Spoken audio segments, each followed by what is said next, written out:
me. You're like Space Out City over there. What's up with you today? You feeling okay? We've been traveling all over lately, so maybe you've come down with something. That's it. We're getting Baiju to check you over.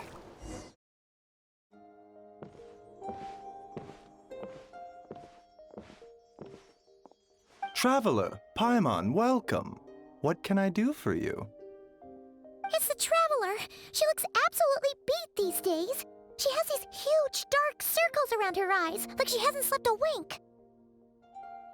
And she keeps spacing out. You have to call her name several times before she snaps out of it. What do you think it is? Is she sick?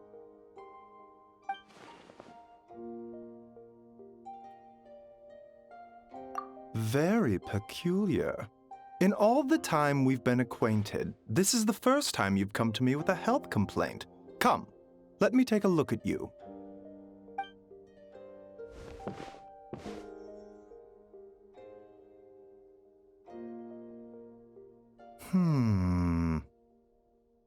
Okay, Paimon does not like that expression, Baiju. It's not serious, is it? Complexion is good, eyes are clear, breathing is steady, pulse is strong. Physically, you appear to be in good condition, Traveler. In theory, your energy level should reflect that. You should be feeling right as rain. Hence my concern. A clean bill of health is usually a good thing, but in this case, it likely means your situation is more complicated. Physical illnesses come with detectable symptoms that can be used to diagnose, medicate, and cure the condition. But afflictions of a non-physical nature, they fall outside a doctor's realm of expertise. Huh? What do you mean, non-physical nature? Curses, dark magic, it's hard to say. It could just as easily be a simple case of mental fatigue. Why don't you rest here for a bit? Whatever it is we're dealing with, clues to your condition are sure to reveal themselves in time. Once we know the root cause, we can administer the right treatment.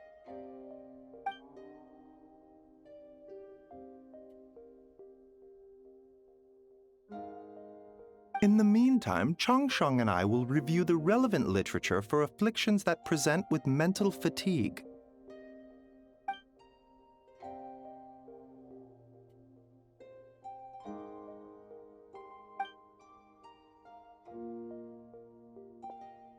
Oh, must be a rare condition if not even Baiju and Changsheng have seen it before. Well, all we can do is take their advice. You look like you're about to collapse anyway. Just get some rest. Paimon will be right here by your side. Fingers crossed you'll be all better when you wake up.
Traveler! Traveler!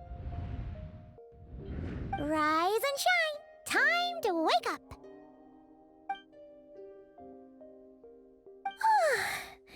For once, you're making Paimon look like an early riser. It's already afternoon. Hopefully all that sleep did you some good. Feeling any better? A cut? What? Did you scratch yourself in your sleep? All right, let Paimon take a look. Nope, nothing there. Wait, did you have a nightmare? Okay, don't panic. Paimon heard that dreams tell us what we need by showing us the opposite. So, if you had a nightmare, maybe all you need is something to cheer you up. Come on, Paimon will treat you to something yummy.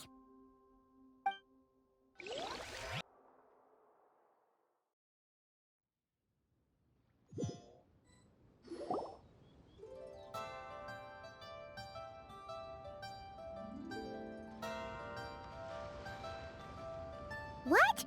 So, in this dream, you were trapped in a weird place with thick fog everywhere, and then a spike came out of nowhere and stabbed you in the back? Oh. Okay, well, that's a new one. Are you sure it was a dream? 'Cause from the way you describe it, it sounds like you were really there. But then again, you woke up right where you went to bed, and you were definitely in a deep sleep this morning. Then, it's decided. Paimon will stay up and watch over you tonight. If anyone tries to mess with you, Paimon will beat him up. Or, wake you up first and then we can beat him up together.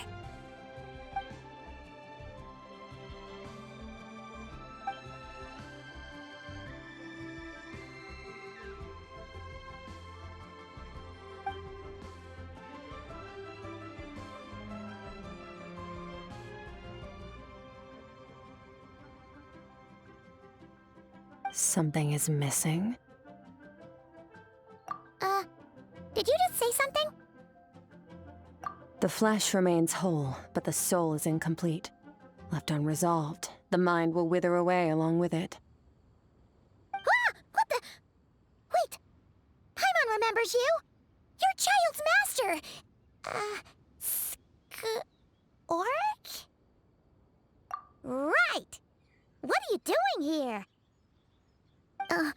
The last time we saw you was at the Primordial Sea in Fontaine, right? But then we left and never learned where you went after that.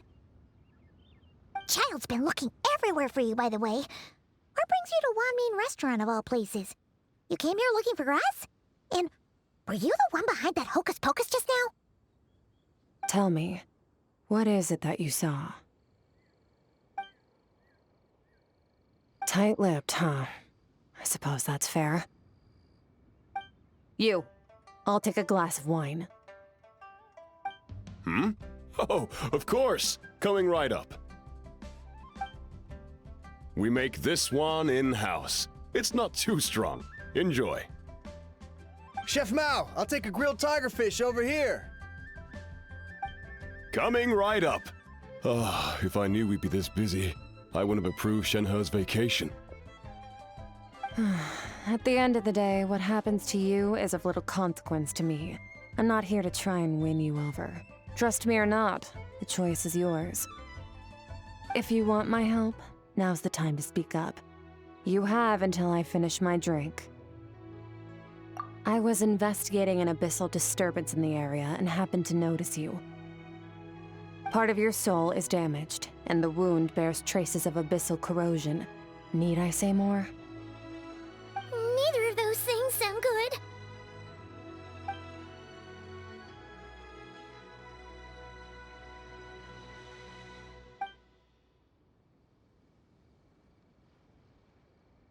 Well, should we trust her?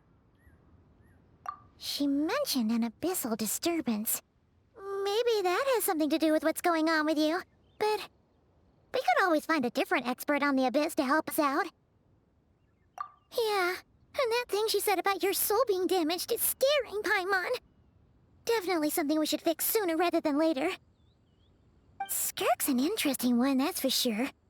But from what Child's told us, she doesn't seem evil, at least. 1, 2, 7, 10. That'll do. Well, have you made up your mind?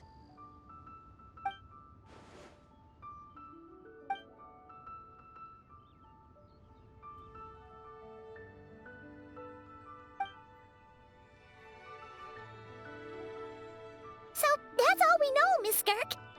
Ma'am, can you help us? So, you couldn't disperse the fog. I understand. Come find me in the Gwali Plains when you're done here. Oh, and I left cash for the drink on the table. Settle the bill for me, will you? Oh, okay. Huh? She disappeared.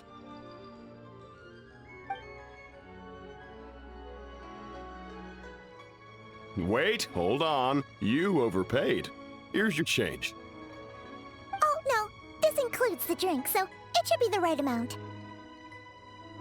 I didn't think you two ordered a drink. We didn't. It was that lady who came and sat with us, remember? You brought it out to her yourself. You sure? I could have sworn there were only 2 of you at that table. What? What'd you put in their dish, Chef Mao? Some kind of hallucinogenic mushroom? You got them seeing things. Seeing things? Wait, so neither of you noticed her? Young lady? About this tall? Wearing a purple dress? She ordered a glass of wine! Oh, now you mention it, that vaguely rings a bell. And it looks like I did open the wine jar, so it must have just slipped my mind. In any case, that settles your bill. Come again soon. Coming! Okay, what was going on there? It's like they didn't remember Skirk being there at all. Even Paimon was half convinced we hallucinated the whole thing. But that Mora she left for us was definitely real. Oh, this whole situation is giving Paimon the creeps. But anyway, she told us to head to the Gwali Plains, right? Let's not keep her waiting.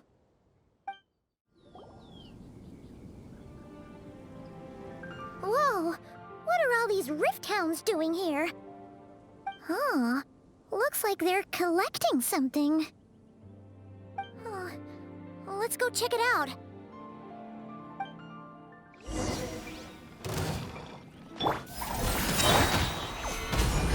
Strike a pop! Bow your head.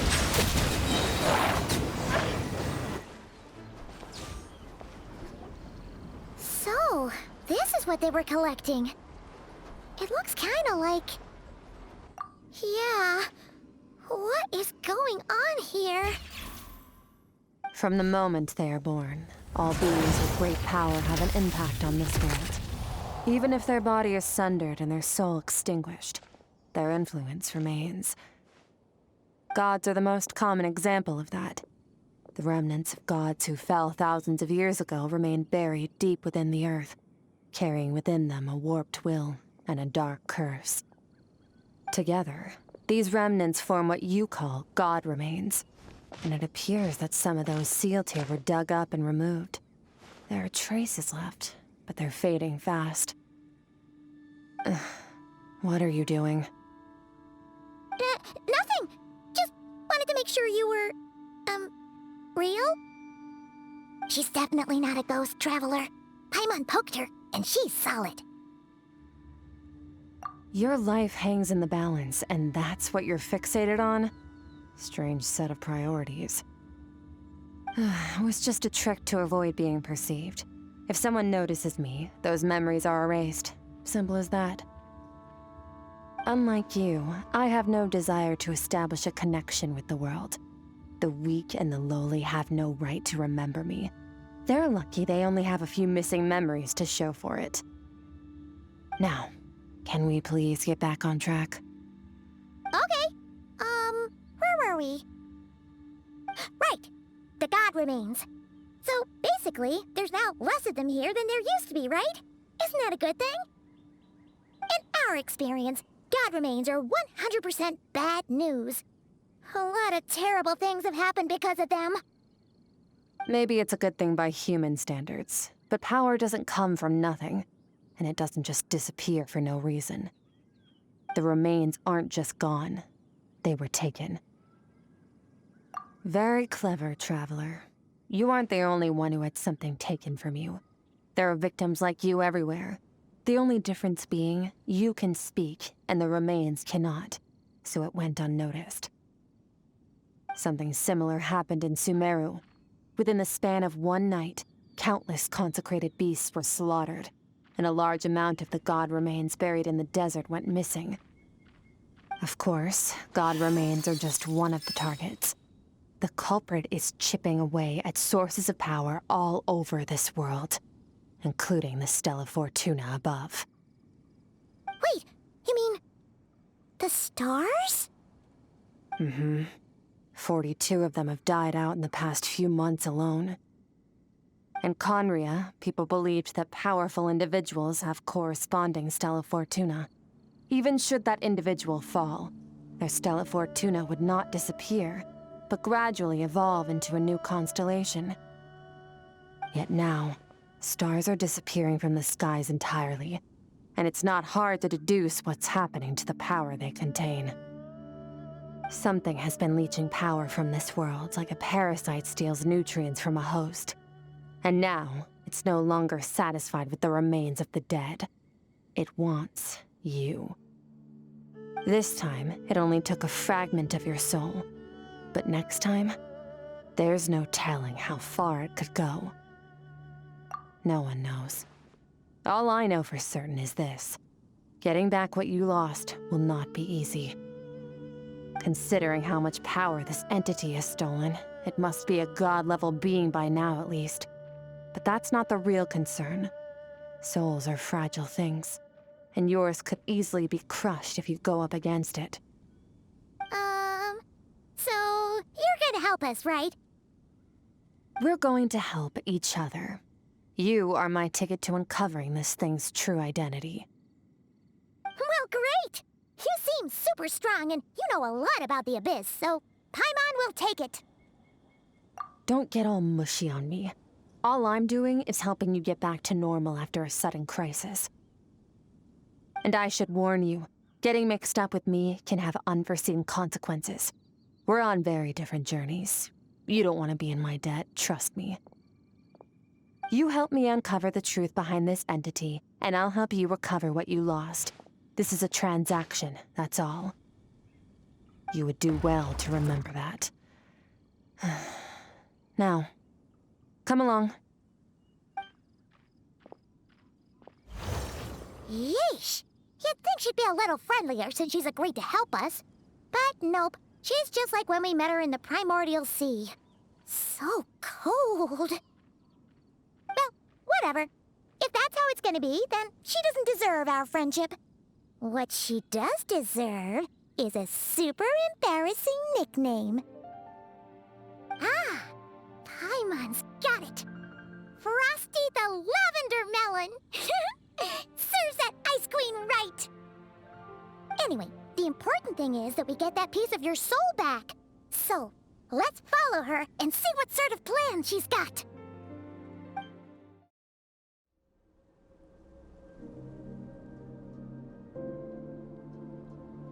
Whoa! This place is way bigger than Paimon expected. Where are we? This is where I live. I suppose it's the closest thing I have to a home here. It is. I brought you here because time flows differently in this place. I don't know how much Ajax has told you, but when he fell into this space, I mentored him for 3 months. In that time, only 3 days passed in the outside world. Ajax? Oh, right! That's Child's real name! Yeah, Paimon remembers him mentioning something like that. So, a month here is equivalent to 1 day in the outside world? That should mean we're safe from that power-hungry soul snatcher for now, right? Yes, well, I didn't bring you here just to show you around. In the outside world, the Traveler could be attacked at any moment. but coming here has bought us quite a bit of time. Now, we just need to figure out how to investigate that place you saw, the one full of fog.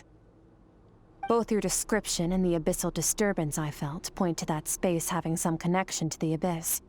It could even be a domain similar to this one. The thief who stole that fragment of your soul is hiding there, but the abyss is a chaotic and turbulent place. If we want to pinpoint their location, we need to see what that space looks like without the fog. Abyssal power can grant a special form of sight. Have you ever wielded abyssal power before? Okay. Do you plan to learn? That tracks. All the information you have suggests the abyss is something sinister, and that abyssal power is a wild and dangerous force that always spells disaster. And you're saying that's not true? Depends on your perspective. Floods and hurricanes take countless lives too. But if one day you gain the power to control them, what was once a calamity is now just another tool in your arsenal. I'll respect your opinion, though. Just means we have to turn to the second best option. A little abyss crystal that contains my power. Wear it on your head, and we'll be able to perform dream mirroring when we fall asleep. Dream mirroring? It means experiencing whatever the other person is dreaming. Everything they see, think, and feel. Since you haven't studied the art of using abyssal power, and have no plans to jump in the deep end right now, I'll have to do the investigating for you. With dream mirroring, every time you slip into a deep sleep, I'll see with my own eyes whatever scene plays out in your mind. Then, I can guide you through the dream environment, and we'll take back what was stolen from you. Huh. You make it sound so simple. Tough to say. This is an unprecedented situation for both of us. Even assuming we do manage to find where this entity is hiding, like I said, getting your soul fragment back won't be easy. To play it safe, I need to give you some special training first. Wait, you're gonna teach her some of your martial arts? Does that mean the next time we see Child, we have to treat him like our senior? Do as you want. For my part, I don't see you as my disciples. You're already a pretty good fighter.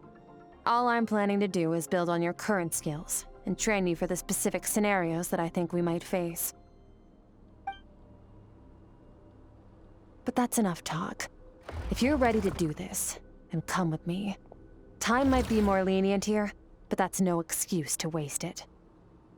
Oh, she moves fast. Paimon can hardly keep up with her.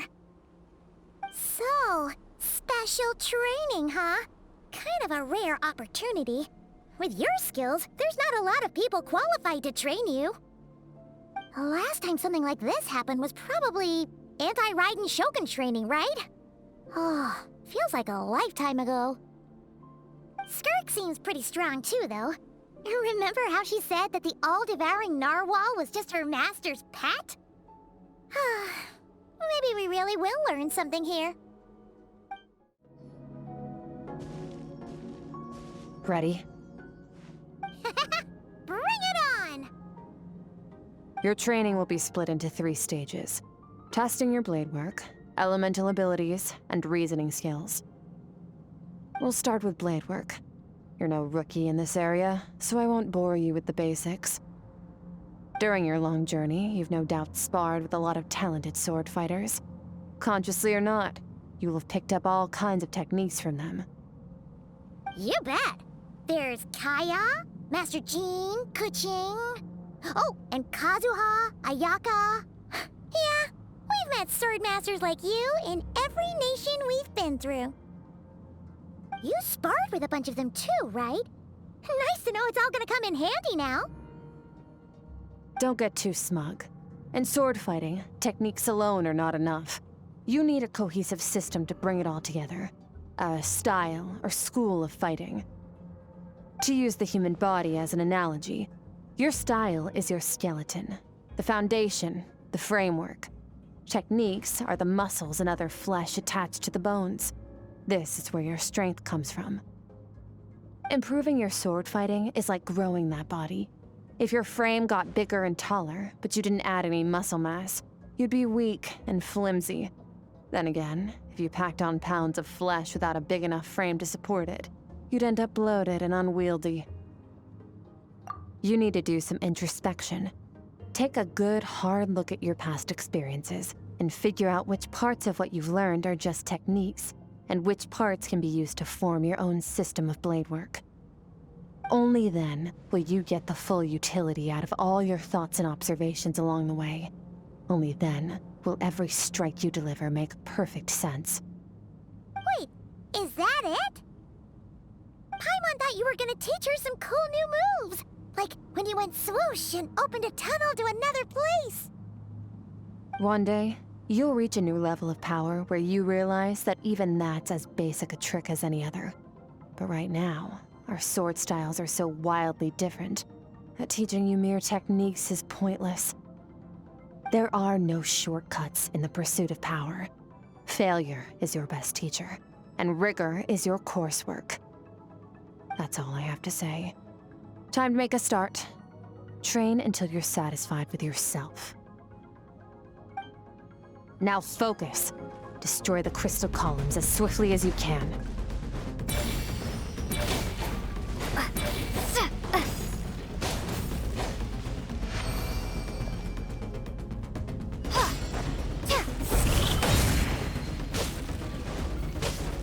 Oh, this is making Paimon's head spin. Hang in there, traveler!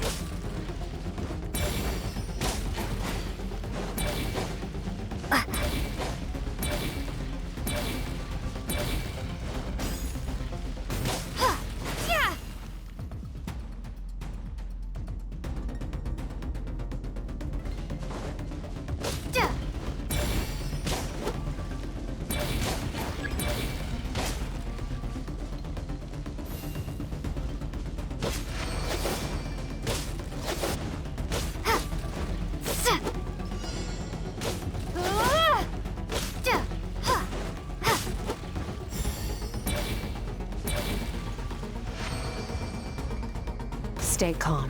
Use your head. You have to keep it together.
This moment will be frozen in time. Cut to the chase!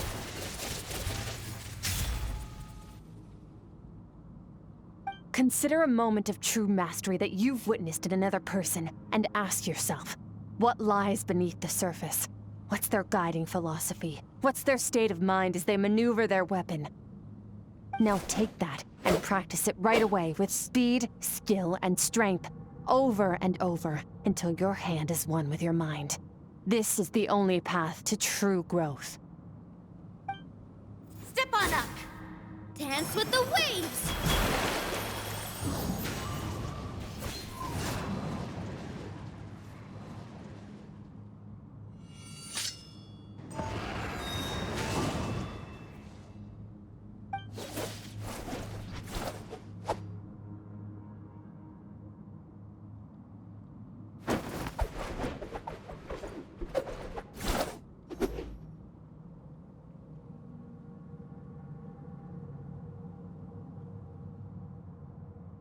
If you start to tire, empty your mind, but do not stop.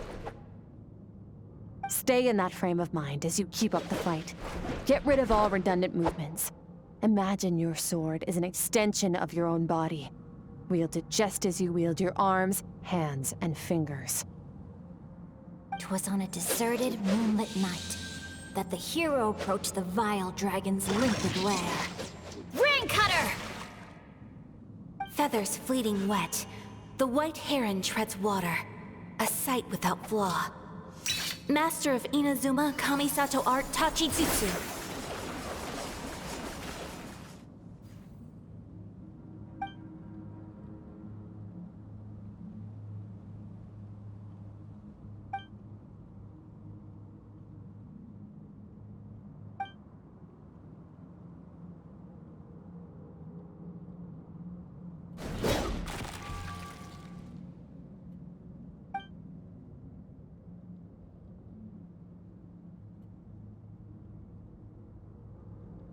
Huh. Looks like you've made some real progress. That concludes your training session. Awesome! Paimon knew you could do it! How do you feel?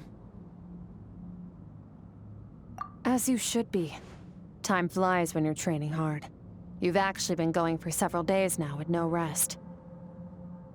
Yeah, meanwhile Paimon's had a whole bunch of naps. But you were so focused, she didn't want to interrupt you. Go get some sleep. I'll be doing the same very soon. Let's hope you see that foggy place in your dream, so I can get this investigation over and done with.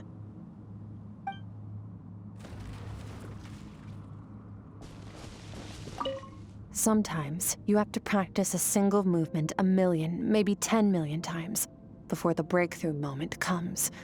Nothing in the outside world can help you in this process. The most important thing is to remain patient.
Skirk, why are you skipping classes again? We've talked about this. 'Cause he's a crabby old man, and he's a boring old man. I don't like going to his classes. Excuse me? You shouldn't talk about your teacher like that. It's very disrespectful. All right, let's not get into a big fight about this. Skirk's learned what she needs. There's no point forcing her to sit through more classes if she doesn't want to be there. But I'd still love to hear about what you got up to yesterday. Why don't you tell your dad all about it? I went diving, and I saw this huge fish. I never knew they could get that big. It looked kinda dumb, though, with that stupid big fat head. I tried to shake its fin, but it just spat water at me. Oh, and today, I'm gonna go to that prairie up north. There's supposed to be this giant bird there that can spit fire. I bet if I climbed on its back, it could fly me all the way to the stars. Then I suppose your old dad should get one as a pet too. Otherwise, how are you gonna hear me call you for dinner up there in the stars? When it's time to eat, I'll come back on my own, Zilly. Anyway, gotta go. Bye, Mom. Bye, Dad. Wait! Put on a coat at least. You'll catch a cold. I'm talking to you, young lady. You spoil that child, you know. Ever since that merchant ship arrived, she practically lives outside. Always going on about exploring the beyond one day, whatever that means. Ah, let the kid do what makes her happy. Besides, we both know you're all bark and no bite. Come on, our little adventurer's gonna be hungry when she gets back. Let's get started on dinner.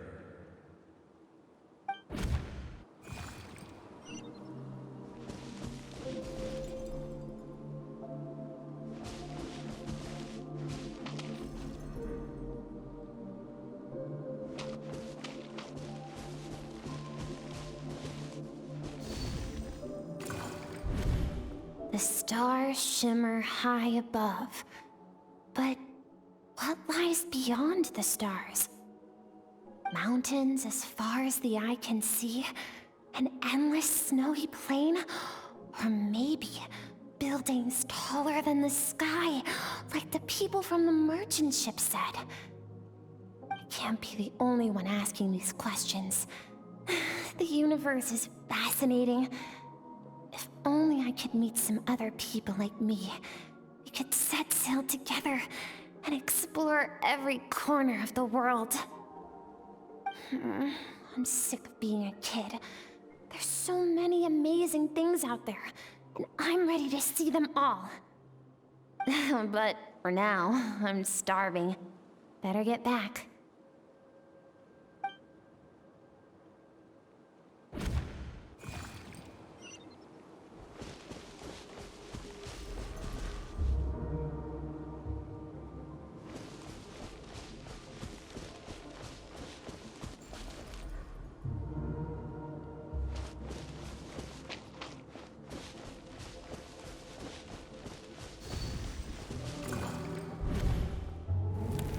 Don't let a single one of them get away! No, please, spare the children! Stay back! They're coming! Run! Help! Eliminate the threat. Take them down. Don't be scared. Ah! This way! We'll never make it! Fire. There's fire everywhere. What happened? I told you we shouldn't have trusted these outsiders!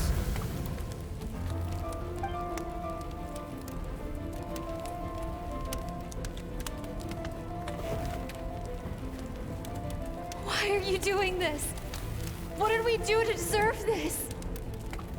We welcomed you with our finest food and drink, showed you the best our home has to offer, gifted you cloth dyed by our own hands. And this is how you treat us? Run! Save yourselves! Captain, Zone 3 is clear and we have Zone 2 surrounded. Begin extermination. Remember the orders from upper command. No one is to be left alive. Rest assured, sir. We have enough munitions to annihilate these savages and burn their entire civilization to the ground. Good. The only ones who put up a real fight are that man and his wife, correct? What's their status? We shot the man in the ankles and the wife broke her wrist attempting to fight back. They won't be doing much more fighting. They're holed up in their home for now, but they won't last long. To prevent them from making some kind of last stand, we're planning to clear out the other zones first so we can send a bigger squadron to surround them. Well, well. Turns out some of these beasts do know how to use their claws. Now the threat these savages pose will be undeniable. Let them cling to what's left of their lives for a little longer. Once the other zones are cleared, I'll cut off their heads myself.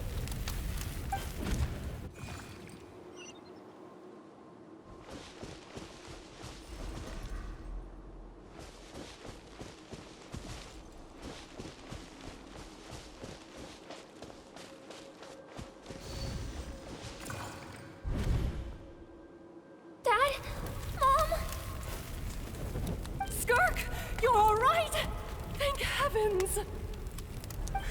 I'm so happy to see you, sweet girl. But you need to go. It isn't safe here. They'll be back any second. What happened? You're bleeding a lot. Dad?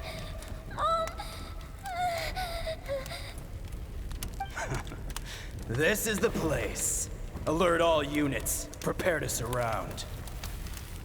Run, Skirk! Run as far away as you can! Don't trust anyone! Your dad and I, we're not afraid to stare death in the face, but we need you to survive. My clever girl, so curious. You're already so brave. I know you're going to grow up to be such a positive light in this world. Whenever you miss us, just play this song. Remember, life is a gift. Don't let darkness claim it. Break down the door! Look what we have here. A savage that can pluck a tune. Well, the show's over.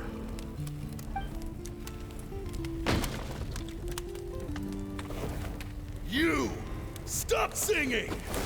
Shut it! I said shut it or I'll make you! Fine. Have it your way!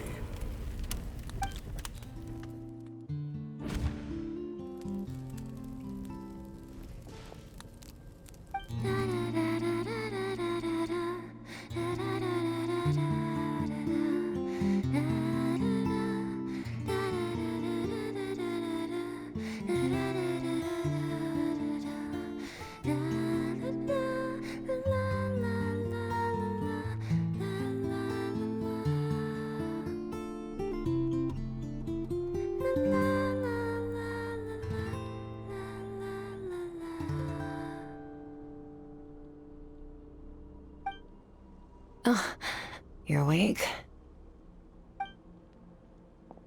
I found a few clues while you were asleep, but it's only a start.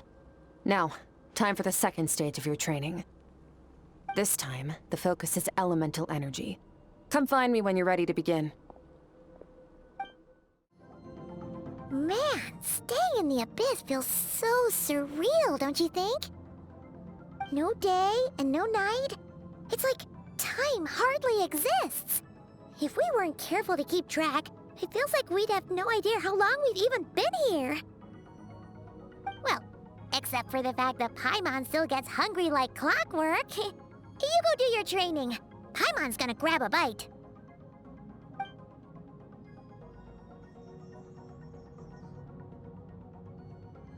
The way I see it, the pursuit of power is divided into 3 stages.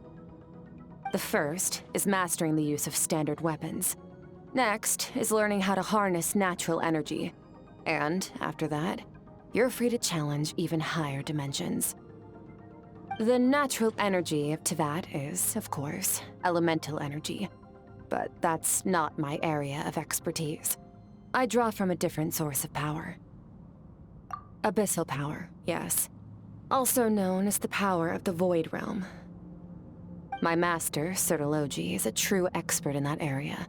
After all, he was one of the group of 5 that infamously stole the all-encompassing power of the Abyss, an act for which the people of Conria gave them the epithet, the 5 Sinners.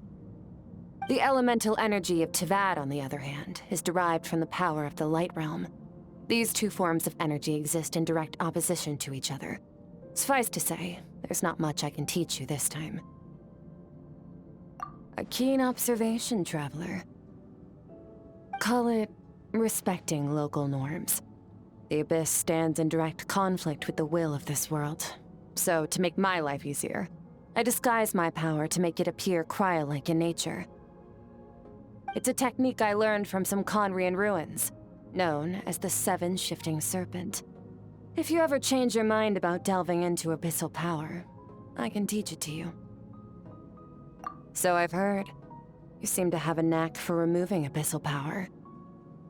But is purification really what's going on there? Like I said, power does not simply disappear. Just thinking out loud. Let's focus on your elemental training. That's what's gonna help us if the situation gets tricky. True growth comes from adversity, but only if you make the choice to pick yourself up again every time you fall. So, it's time to push yourself to the limit, and then keep pushing. This is the only way to advance at pace. Use the power of Animo to clear the field as fast as you can.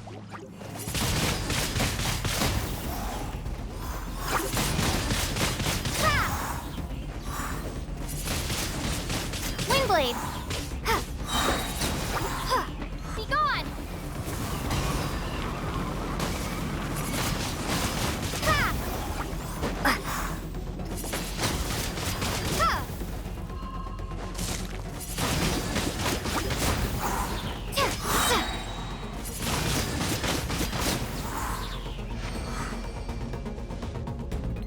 Observe your surroundings.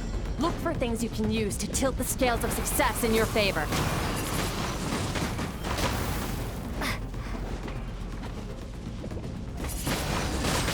Windblade!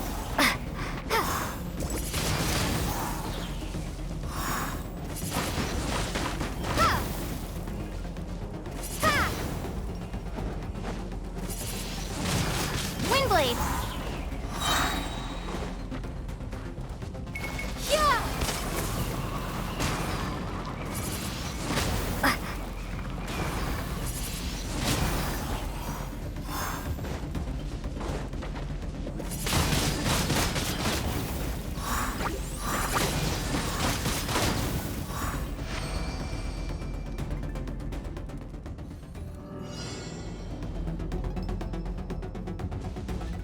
Use the power of Hydro to destroy the spikes.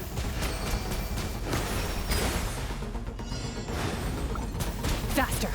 Don't give them a chance to strike you. You need to be quicker than you were in your dream.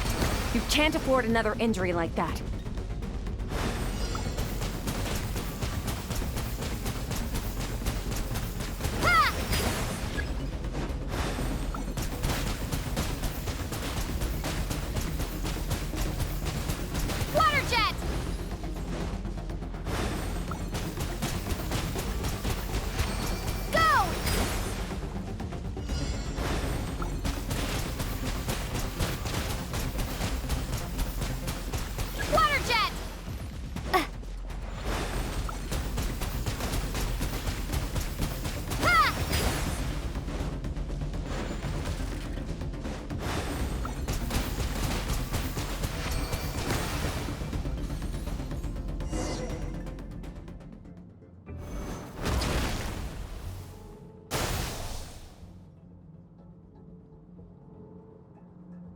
You need to understand what makes you special. The ability to wield elemental energy without a vision and switch between the elements at will. It means your aspirations need no approval from the gods. Your power is not bound by the rules of this world. So be bold. Do not be afraid to chart your own path.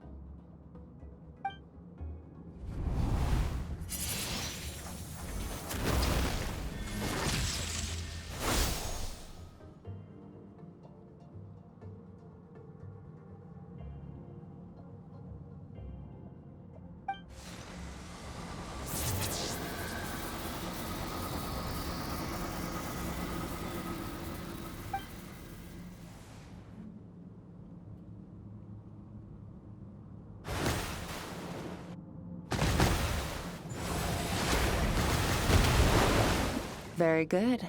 It seems you've reached a deeper level of connection with the elements. Long enough for you to lose yourself in your training, which is a good sign. Relentless practice with the elements has drained all your strength, but it's also what allowed you to make progress. Get some rest. When you wake up, we'll proceed to the final stage of your training.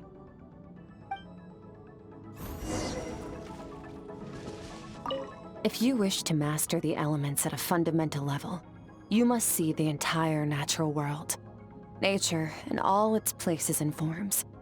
That is part of what it means to be a traveler.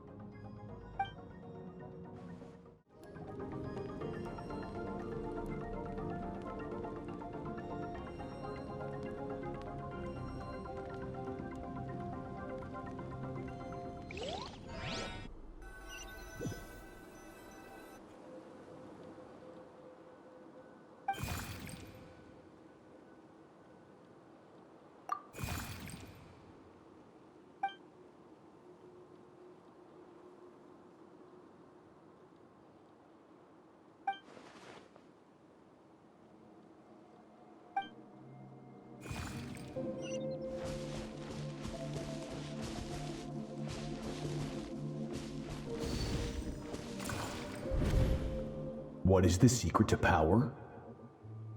Longing, hatred, self-preservation.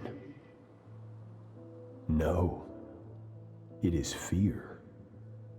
The fear of losing those you love. The fear of watching your home burn. Fear of loneliness. Fear of death. Fear is the source of evolution. It forces humanity to adapt to their environment and overcome hardship. It is in the process of prevailing over our fears that we surpassed first ourselves and then the rest of the world. That fear is now part of you. It calls on you to evolve. And it is time to answer.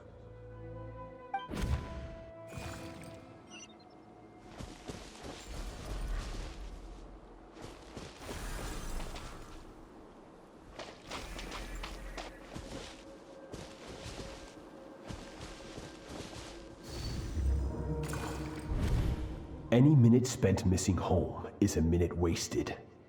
Practice your sword work instead. Do not make me tell you twice.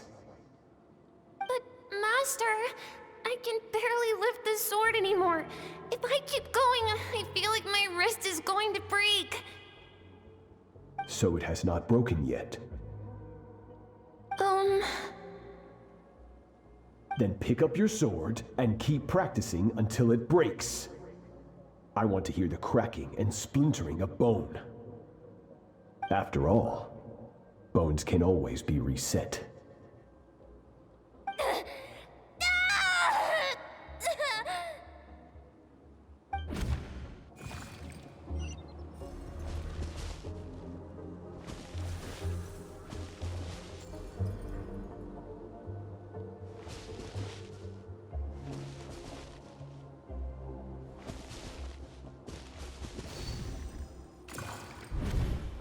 Good, Skirk. Once again, you survived. How do you feel? Cold and pain. These are signs that you are adapting to the abyss. Each time the flesh is torn and the spirit crushed, each time you claw back from the brink of death, you become stronger. I now understand why these people sought to destroy your homeland. Your potential goes beyond even what I could have anticipated.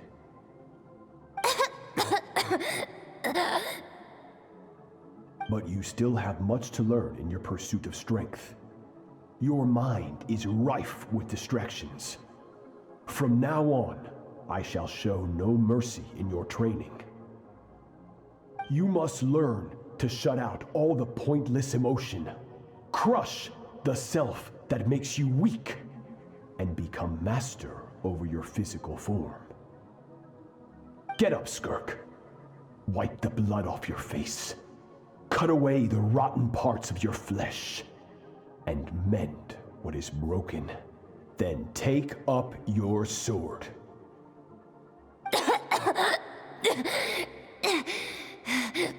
Yes, Master.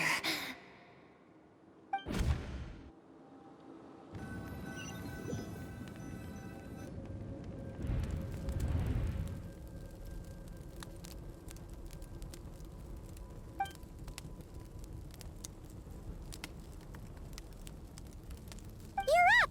Hopefully you got some good rest. Skirk said to tell you that she's ready to start the final stage of your training whenever you are. So, want to head over now? Or did you want to wait a little?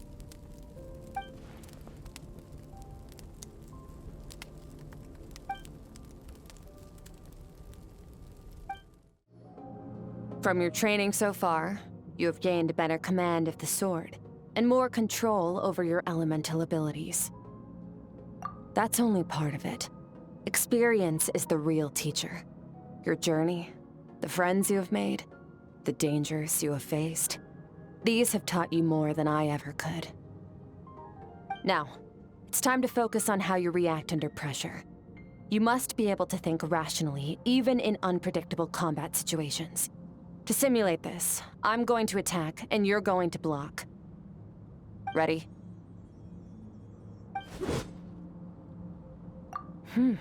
Not bad. That defensive stance looks near unbreakable. Just like your brother. Oh, that reminds me. You still don't know what happened to him, do you?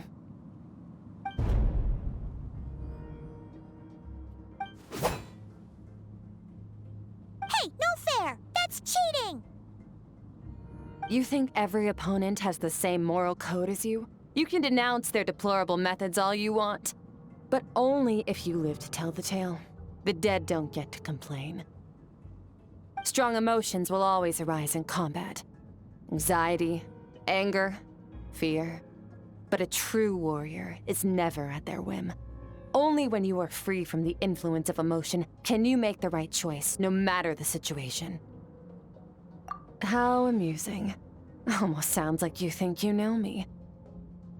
But you don't. You can choose your own path. We are not the same. Let's begin. Try to use reason over emotion.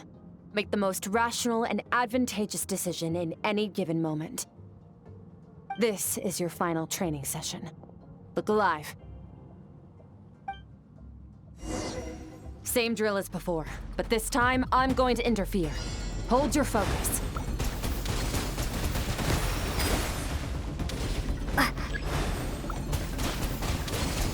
Go! Ha!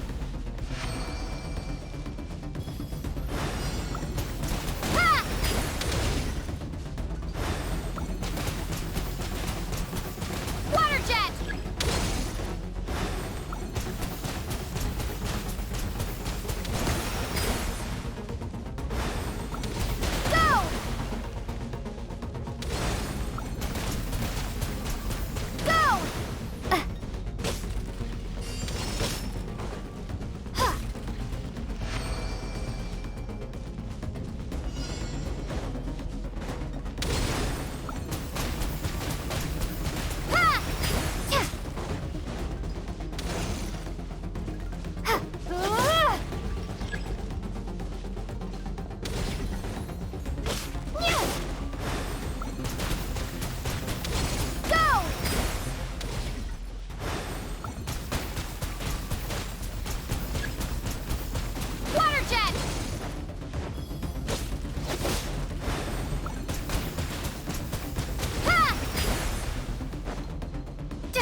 Not bad.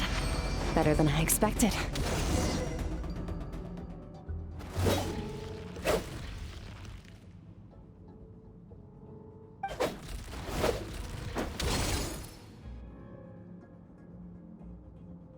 You're getting the hang of it. The first step to controlling your emotions is controlling your mind. You want a unified train of thought. It all comes down to focus.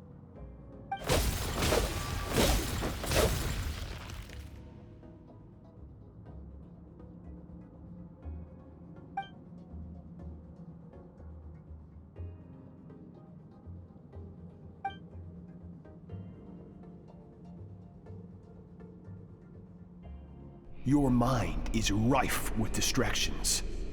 From now on, I shall show no mercy in your training.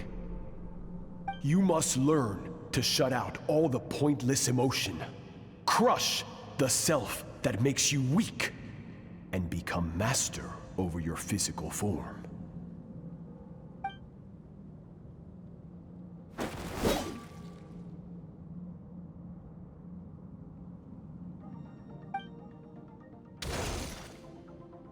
Stop. Let's pause here. One look, and I can tell your mind has wandered. That's to be expected. There's a limit to how long a human being can concentrate on one thing. Staying calm and focused sounds simple in theory, but in practice, it's more demanding than sword work or elemental abilities.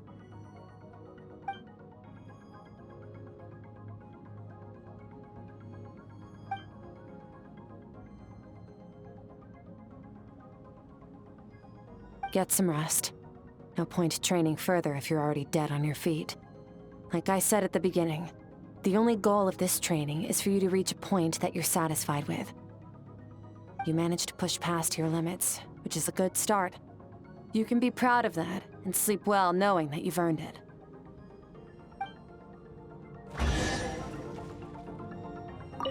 Warriors will train day and night to perfect their skills. But when the battle comes, their fate may be decided in a matter of minutes. One mistake, one moment of hesitation, and just like that, all their blood, sweat, and tears were for nothing. You need to push yourself to perfection, or you might not even live to regret it.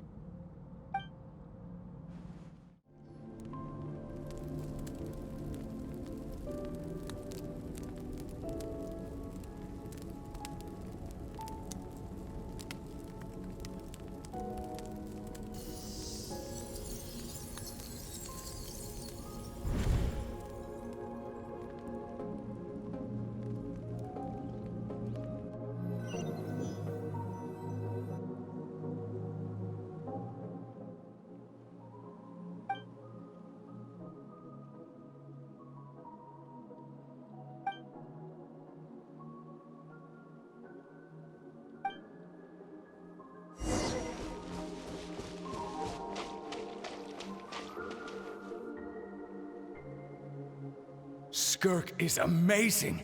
She faced down that terrifying giant and cut its head clean off. Oh, she got hurt though, didn't she? I heard it was pretty bad. Yeah, well, that's a given. But the moment she was on the mend, she got right back to practicing her sword work. I heard Master suffered a grave injury once too. Lost an arm and a leg and still came back stronger than ever. Skirk's becoming more like him by the day. Incredible. I wonder if I'll ever reach their level. They're always so resolute, so unshakable.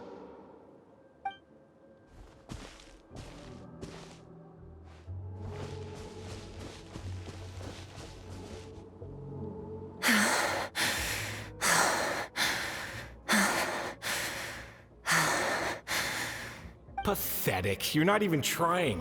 You're so much weaker than you think. Skirk, have you become a positive light in this world?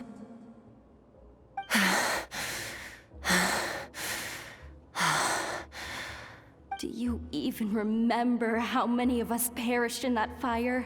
How many bodies were left to rot on the scorched earth? Yet you alone live on.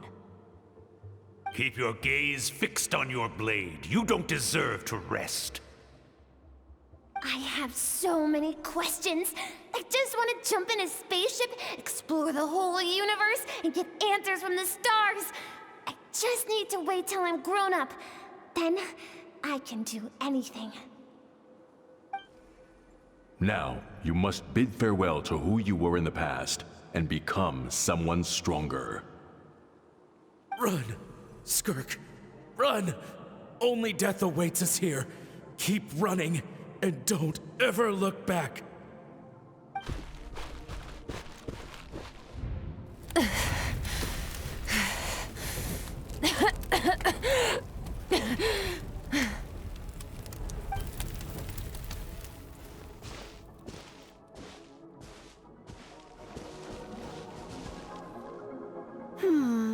Let's see here. First things first, you need a new identity. Going around telling people you're from somewhere beyond the stars won't do, now will it? How about saying you hail from beneath the earth instead? As the Conrian saying goes, venturing out into the universe and down into the abyss are the same in that both are braving the dark unknown. Well, I'm a visitor on this planet, so I'll follow the rules. Ah, splendid. That saves me quite a bit of trouble. Let me offer you a piece of advice in return, although it might not be what you want to hear. I know the pursuit of strength is important to you, but taking a moment for yourself every once in a while is never a bad idea. Ignore her existence for too long, and there will come a day when you can no longer hear her voice.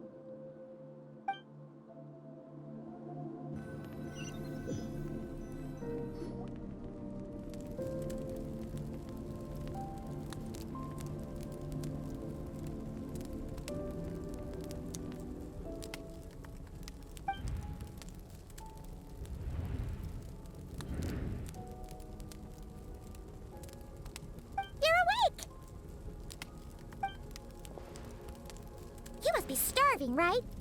Ta-da! A barbecue feast just for you! Of course you are! That's why Skirk and Paimon got this all ready for you. Dig in, before it gets cold. Ah, well, if you're around someone long enough, it's bound to happen. Plus, Skirk can cook. So, Paimon decided she can forgive the whole Ice Queen thing. Paimon's not one to hold a grudge.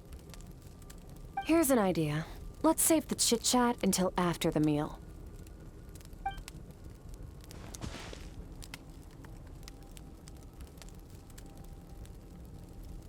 Ugh, so full. Okay, it's Paimon's turn to sleep now. Wake her up when it's time to go.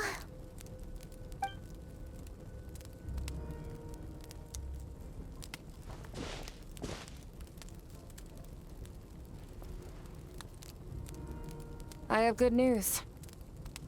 First, your training is complete. You have what it takes to wield immense power. Now it's just a matter of putting it into practice. Continue to learn from your journey and hone your skills against formidable opponents. Second, I've located the culprit we've been searching for. Next, we just need to retrieve the missing part of your soul, and our business will be concluded. When Ajax trained with me, he once told me he was bursting with questions. So I allowed him to ask me 3 of them before he left. You and I may never meet again, Traveler. So if there's anything you want to ask me, now's your opportunity. Just like Ajax, I'll answer 3 of your questions.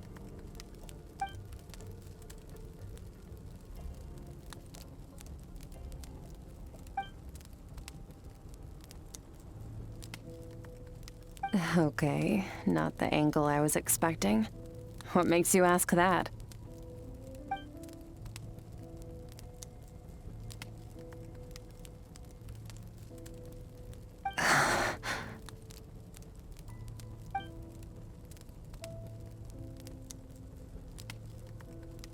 I knew that was a possible side effect. Closed off my mind to you for that exact reason. Even with the dream mirroring, you should have seen nothing but endless darkness.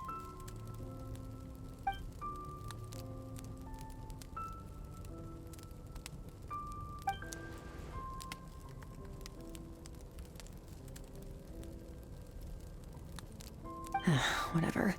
Must have been a flaw in my execution. I shouldn't be too surprised. Due to some recent circumstances, my self-control has been lacking as of late. Since you've seen what you've seen, there's no reason to hide the truth. All I ask is that you keep it a secret.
Footsteps. Walk the path he once walked. And somewhere along the way, I'll find out how to defeat him. That is my sole focus and purpose. Okay. You have one question remaining.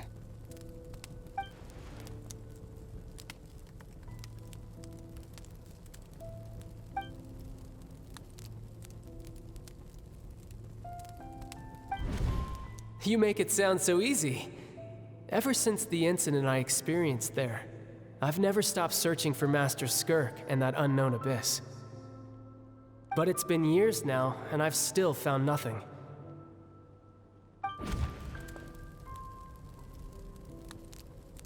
Well, your last question?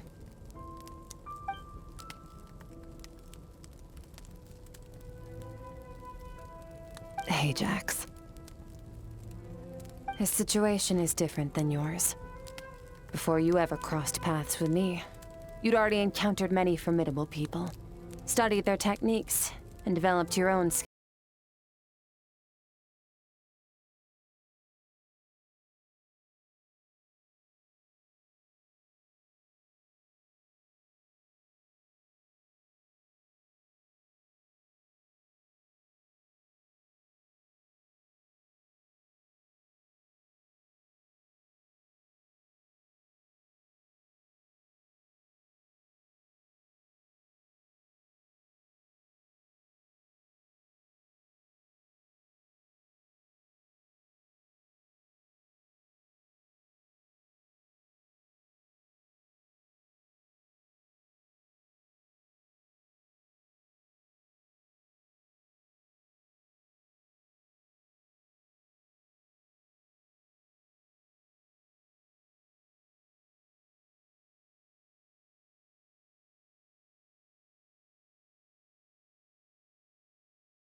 Wake up your companion.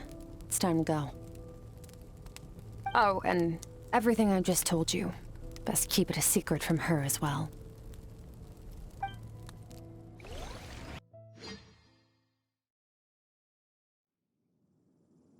Time to go. Oh, finally. Where are we headed? Just follow me. I'll open an abyssal rift close to the culprit's location. It will take us to where he's hiding. Wait. This is near the chasm, right? Yes. If we enter from here, we'll be able to reach that place from your dream. You have some experience with abyssal domains by now, but still, this is someone else's territory. Best to proceed with caution. Don't worry. Paimon's an expert at hiding behind other people for safety. Oh, but, that means you need to stay safe, traveler. All right. Remember your training. Time to put it to use.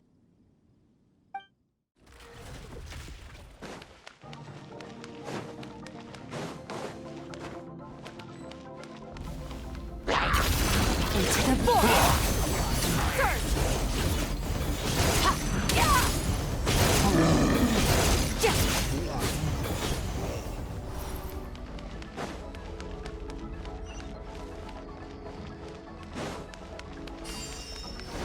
Whoa!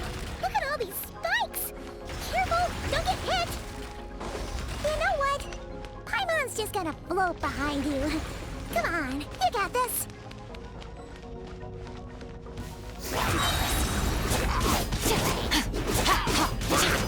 Wipe out! Water ship! Extinguish! Hey, what are you two doing here?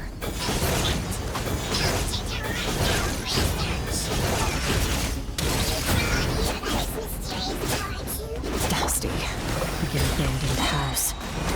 Let's press on.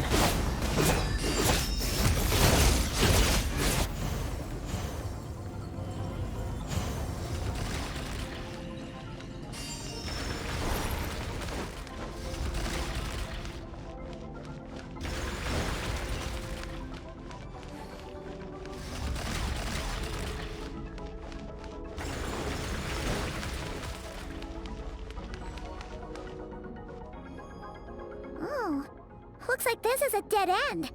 Did we make it to his hiding place? Ugh, this fog is making it impossible to see anything! This should be the place where you were attacked, Traveler. The missing part of your soul should be nearby. Can you sense where it is?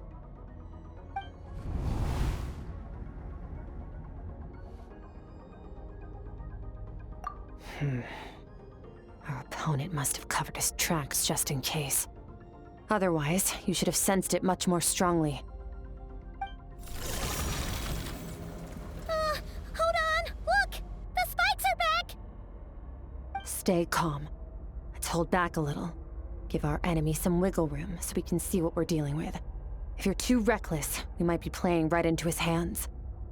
Our enemy took part of your soul for a reason. It's likely he integrated it into his attack somehow. If we're smart about this, we can track it down.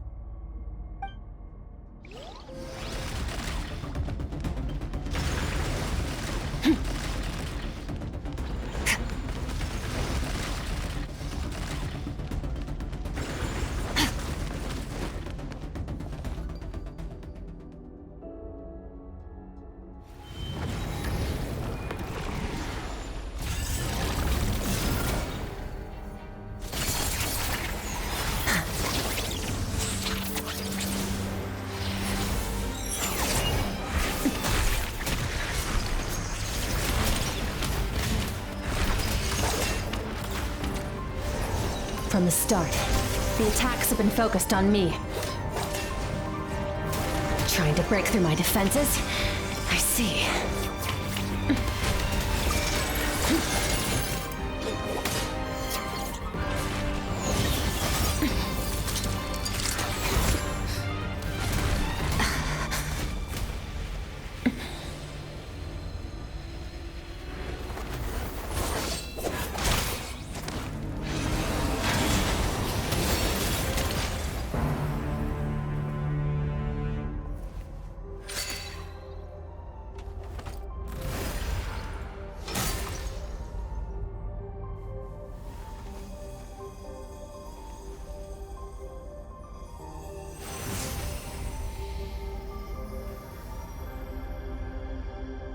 There. I got it back. Traveler! Skirk! What happened? It looked like Skirk just got... In the Gwali Plains, you asked me why this enemy chose you as his target. Now, the answer is clear. It's not just the fact that your strength is impressive. It's also because of your ability to, as you put it, purify abyssal power. Whatever that actually means. The fact is, that ability allowed him to do something that should have been completely impossible. Namely, break through my defenses and steal my power. No, he couldn't have known I'd come to his domain. He only stole your soul fragment because he knew the value of its power. I doubt he expected it to come in handy so soon. Call it fate, if you want. I believe that's the term they use in this world for arbitrary coincidences like this. In any case, it works to our advantage. Once I realized what he was using that power for, it gave me the chance to get back what you lost. I'll cope. Well, done gorging? Good. Time to answer some questions. How did you get the power of the all-devouring narwhal? The all-devouring narwhal? Oh, of course! Paimon knew that spike thing looked familiar.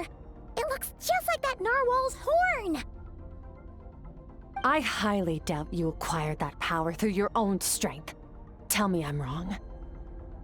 You're desperate enough to scour the land for god remains and whatever vestiges of power you can find. That alone proves you wouldn't be able to defeat a creature like that. Which leaves one possibility. You know my master, the Foul, Sertologi. The Foul? Who dares call him Foul?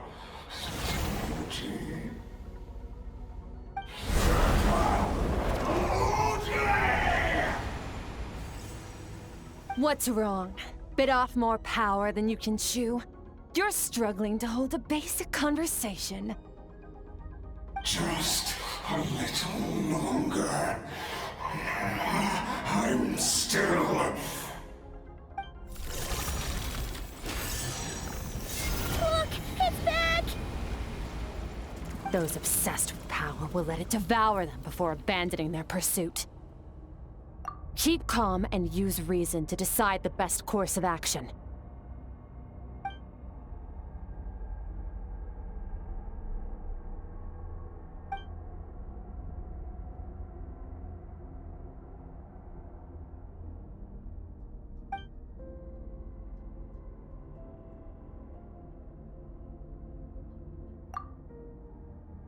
Wise decision. Final victory doesn't always come after a single battle. You've got your soul fragment back, so we both got what we came for. Let the enemy draw breath while he can. It won't be for long. Get us out of here, Traveler. You'll need to lead the way this time.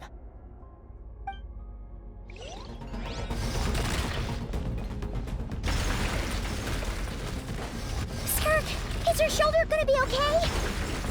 The wound is minor. It'll heal in no time. You should focus on getting out of here alive instead.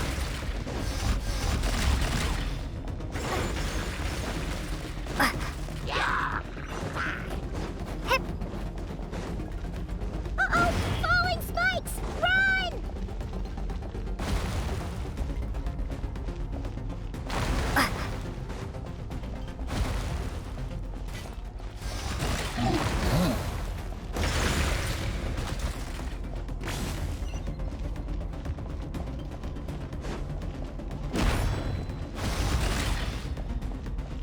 Watch out!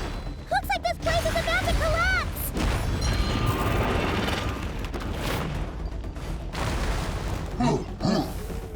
So, this guy's power has something to do with the all-devouring narwhal. Did you know that all along, Skirk? I had my suspicions. That's why I decided to investigate in the first place.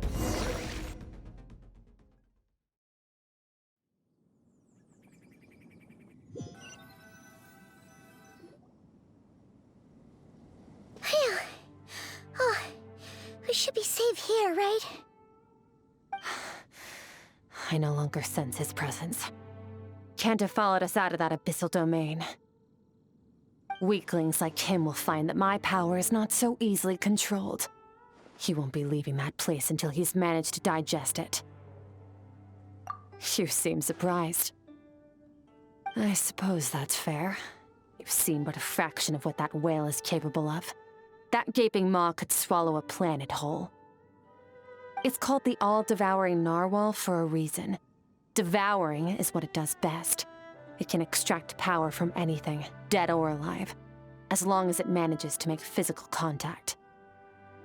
Yeah. When we had our run-in with that thing, Neverlet mentioned that it has an instinct to devour. Your dragon friend recognized the nature of its abilities and used the power of Hydro to protect you. That worked because it was in a satiated state, so it was somewhat less aggressive than usual. It's a different story when it has no more power to feed off of. That's when its true voracious nature kicks in. It could devour everything on the planet in that state, which is why I cast it into that void space. But I hadn't counted on there being anyone left on this planet capable of wielding its power. To me, that says he must have encountered the whale a long time ago. Meaning, he must have known my master. Exactly. It told me everything I needed to know. Hence why I said we both got what we came for. And I believe that brings our transaction to an end. Now that you're whole again, you can get back to your own journey.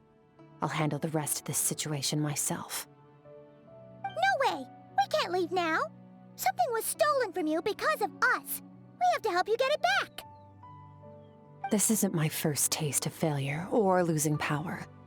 When you fall, you get back up again and become stronger. That's how it is. But what if that monster finds you before you're all better? Plus, how are you gonna get home? It's not like you can just go swoosh and open a door to the abyss again. Not without your full strength. So, sticking with us for the time being doesn't sound so bad, does it?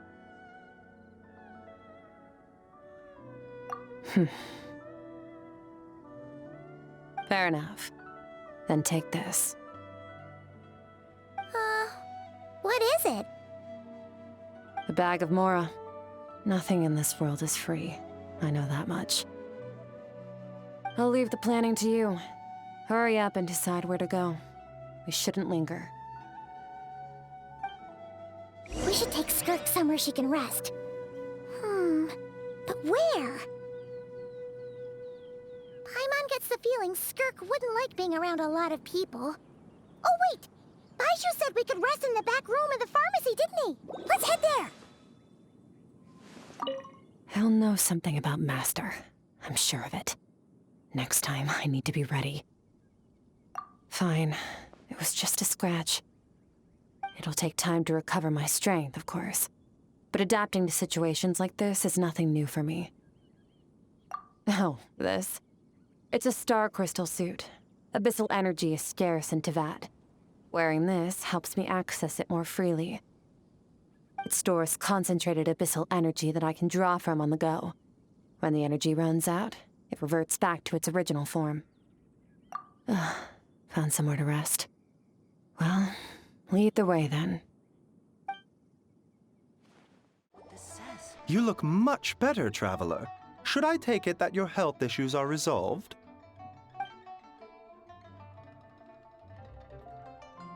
Very true, Changsheng.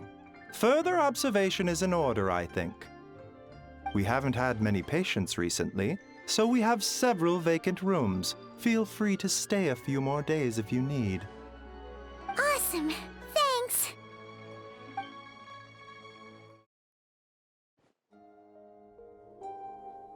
Huh. This bag from Skirk has a ton of Mora in it. Does she have a job or something? Wait, no. After what we saw at Wamin Restaurant, that seems impossible. Can you imagine? It would go something like... I'll be collecting my paycheck now, boss. Oh, sure thing. Wait, who are you? Have we met? Can't hold a job if you make everyone forget about you. So, what did she do to get all this Mora? Claimed some buried treasure, took care of a few monsters that were causing trouble. Nothing untoward. It's safe to use. Ah! You heard all that? A sonorous voice like yours is hard to miss. I wouldn't be surprised if the sound of it traveled to the nearest mountaintop. Then, did you by chance happen to hear Paimon's little, joke earlier? You mean when you called me Frosty the Lavender Melon? No, sorry. Paimon totally misspoke just now. She didn't say that at all. It was, a Paimon lookalike. Yeah, she's a piece of work, that one. Always impersonating Paimon and giving people weird nicknames. Okay, fine. The truth is, Paimon didn't like you all that much at the start, but things are different now. You helped the Traveler in a big way, so what do you say? Friends? I noticed there was only one bed. Go ahead and get some rest. Wait, what about you? I don't get tired, and I don't need rest. I'm going to practice my sword work. That should help me regain some strength. But your shoulder... Hey, don't just leave! Whatever. Let her tire herself out. She'll come back eventually. Let's get some sleep, Traveler. That comfy bed is calling, Paimon.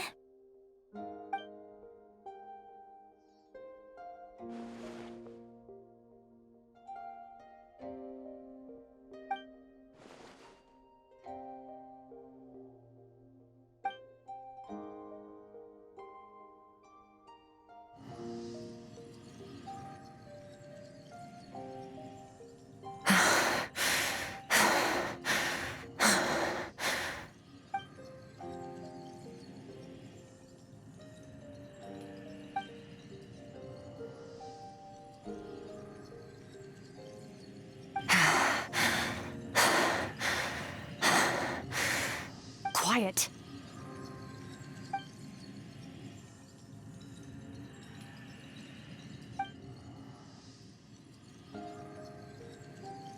Do you even remember how many of us perished in that fire?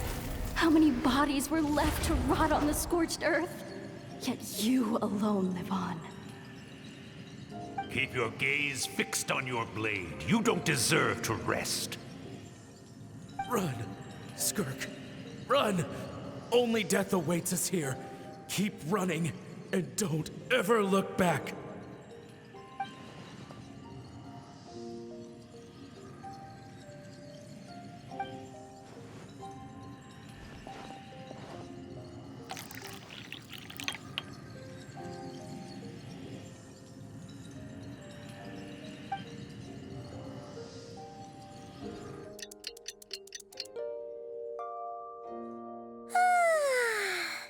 Getting an early night's sleep is the best. That bed was so comfy. Wait, Skirk? Have you been sitting out here the whole night? The bed's all yours if you want it. About 60%, maybe 70. Whoa! Paimon thought it would take at least a couple of days. That was fast. No, not fast enough. That's 20% less than last time. Same training regimen, same intensity. Nothing felt different, but somehow the outcome fell short. No, I think the problem's with me. I need to meditate for the next 2 days. Deep introspection should help me find the issue. Ooh, sounds intense. We'll watch over you in the meantime, then. Thanks. See you in 2 days.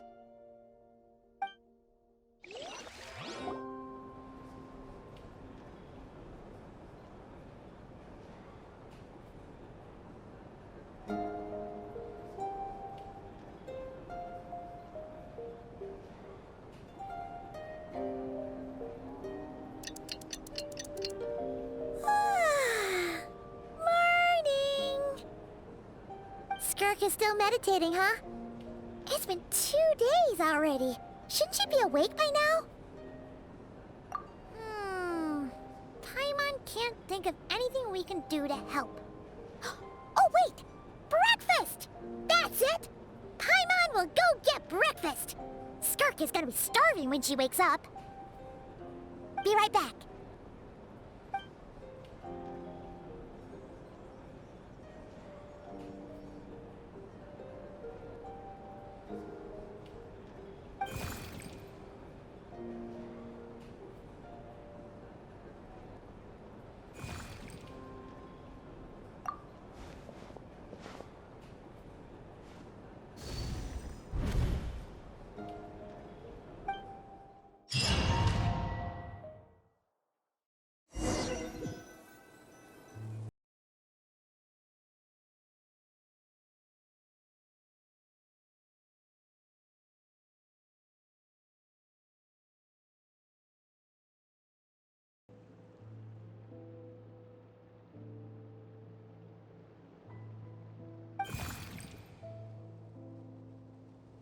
That's right. This is Skirk's inner world. Think of it as the threshold between the soul and dreams. This isn't your first time here, but what you remember is probably a space covered in darkness. I only managed to illuminate a small portion for you back then. Actually, it's my first time talking to someone like this. I only managed to break free and bring you here because the injury weakened her power. I guess that's why I can speak again, too. Call it fate, if you want. I think that's the word they use in this world for lucky coincidences like this, right? Now, before I take you to her, I gotta ask. You're the first outside visitor to ever come here, so what's your impression of this place? Oh, you noticed. This river represents Skirk's strength. Strength accumulates over time. It is the summation of a person's lived experience. So this river is where all the fragments of Skirk's life should converge into a single stream of memories and emotions, flowing forward as one. But, as you can see, this river has been severed numerous times. It's because Skirk doesn't like who she was in the past. And all she sees reflected in the river is a disgraceful shadow of who she was. She cuts through water and rock with the sword of reason, severs her connection with the past, and begins anew. You must learn to shut out all the pointless emotion. Crush the self that makes you weak, and become master over your physical form. This isn't my first taste of failure or losing power. When you fall, you get back up again and become stronger. That's how it is.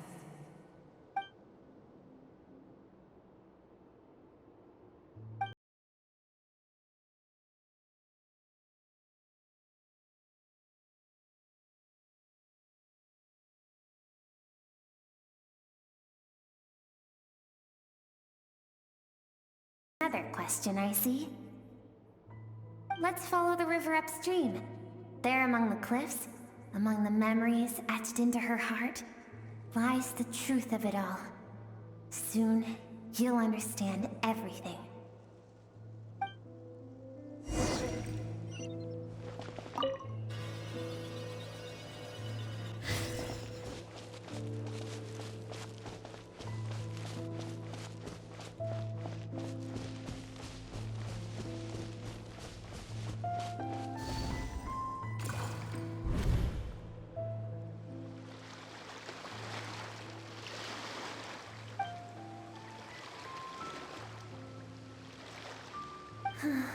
I've always thought that, even when falling leaves don't come from the same tree, they can still form bonds of kinship when they meet. Like meteors, you both made a journey through the stars. Both travelers who have landed on a planet that is not your home. Yet, when she first noticed your presence, although she hesitated for a moment, she still chose to walk away. And different.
I shall teach you no more.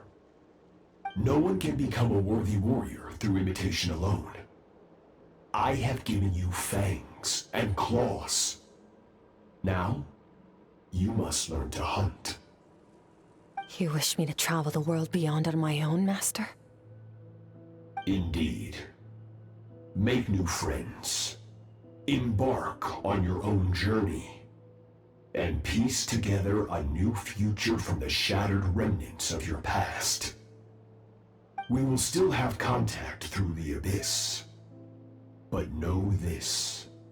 One day, I will take the life you worked so hard to rebuild and reduce it to ashes. Just like the fire that haunts your mind. Why do you do that? I have told you before, fear is the catalyst for human evolution. You have tasted loss. You have known fear, so deep it can be felt in the bones. But as living beings, We all have an instinct to detach from that which harms us.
For certain reasons, I need to bridge the power gap between me and my master as quickly as possible. But first, I need to understand the source of his strength. To do that, I need to follow in his footsteps, walk the path he once walked, and somewhere along the way, I'll find out how to defeat him. That is my sole focus and purpose.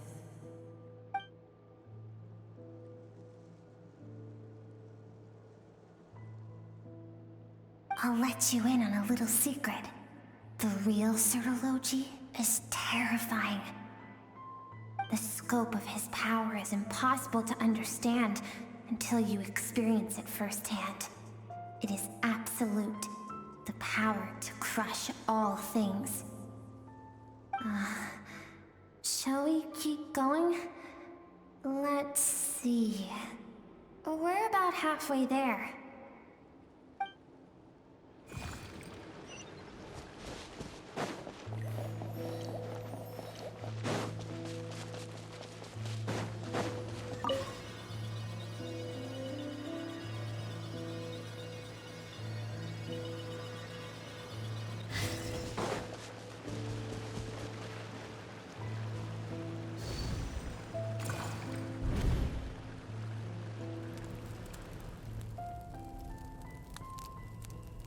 We've made it quite a ways already. This is Skirk, when she first began training under Certology. I have set your broken wrist. Tomorrow, you're to train twice as hard. No tears this time.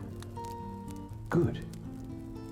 Attempting to garner sympathy through tears is a habit of the weak.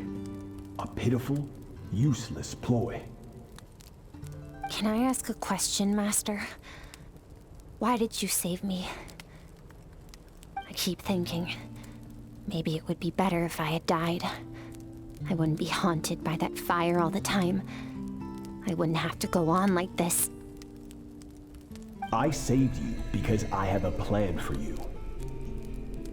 It has been too long since I fought a battle that demanded my full strength, and I hunger for it. Every so-called genius and prodigy I have faced has crumbled like sand underfoot. Before me, even fate bends the knee. So, I will teach you everything I know. Train you by whatever means necessary, in the hope that one day, you might surprise me.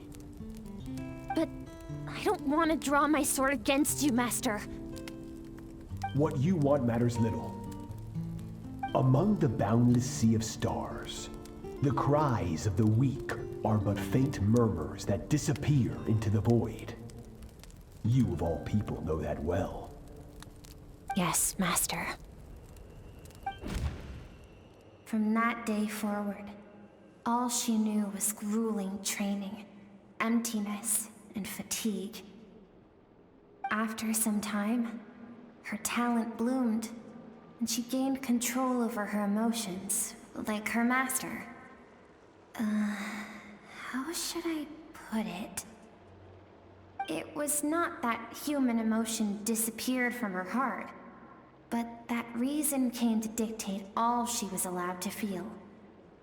I suppose it was at this point that she became the Skirk you know today.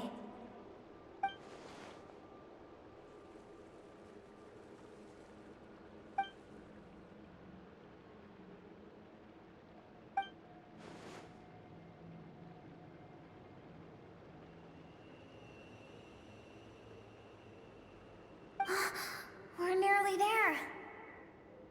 I almost don't want to reach the end. Well, shall we? This is the final stretch.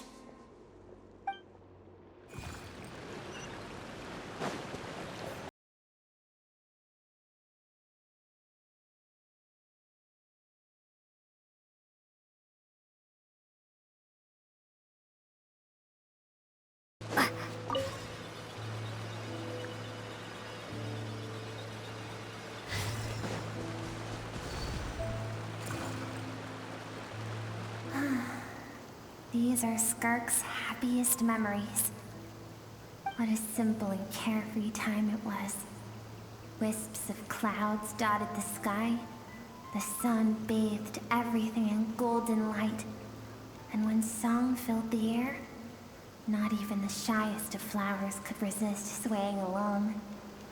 This is Skirk's homeland. She was so curious about everything as a child. Always skipping school to go exploring instead. There was so much to discover. The treasures at the bottom of the sea. The secrets beyond the stars. And that merchant ship packed with adults wearing those strange clothes. Yes, the ship. That was the beginning of the end. It was a spaceship. When it arrived, the people that disembarked wore smiles on their faces and spoke of friendship.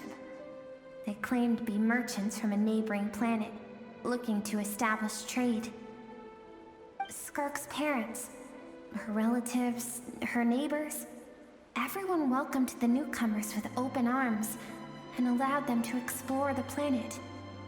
To them, the visitors were guests and should be treated with hospitality. No one had any idea of what was to come. Several months later, an army of unknown origin arrived without warning and carried out a ruthless campaign to destroy everything and everyone on the planet.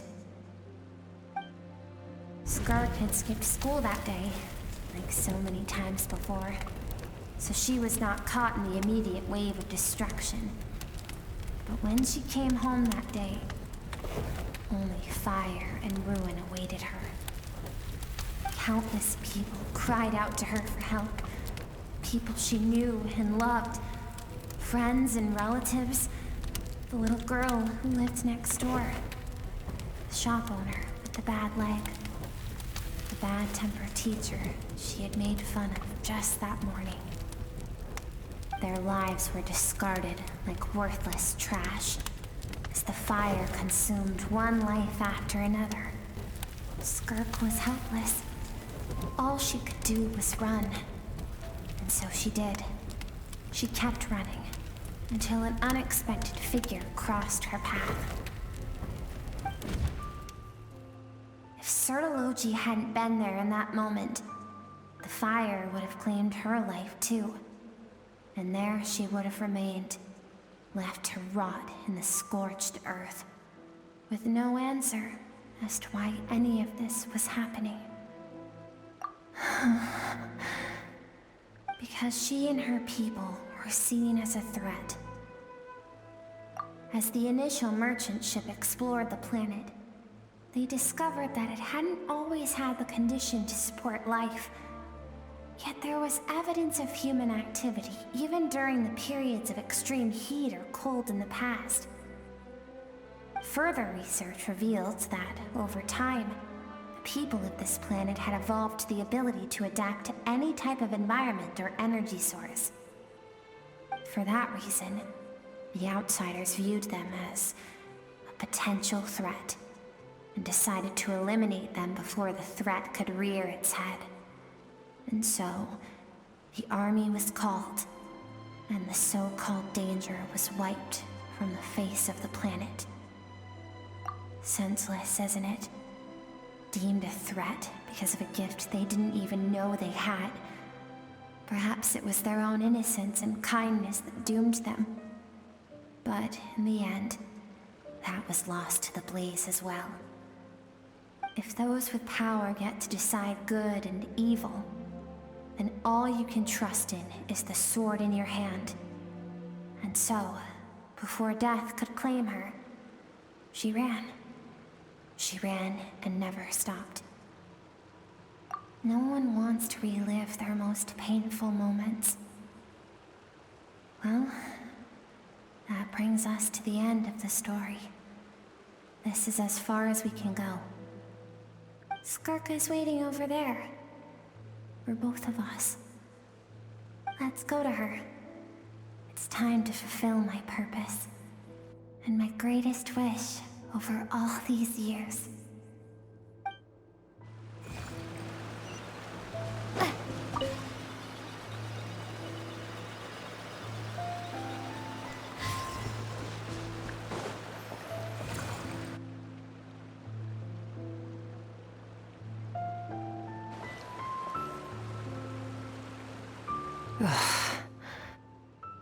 So all this, just so you could bring her here? I have things to say to you. Well, to me. I want someone to witness our reconciliation, even if it takes an argument to get there. And she is the best choice in this moment. Her suppressed emotional self. The version of herself she keeps locked in the recesses of her mind, stifled by reason.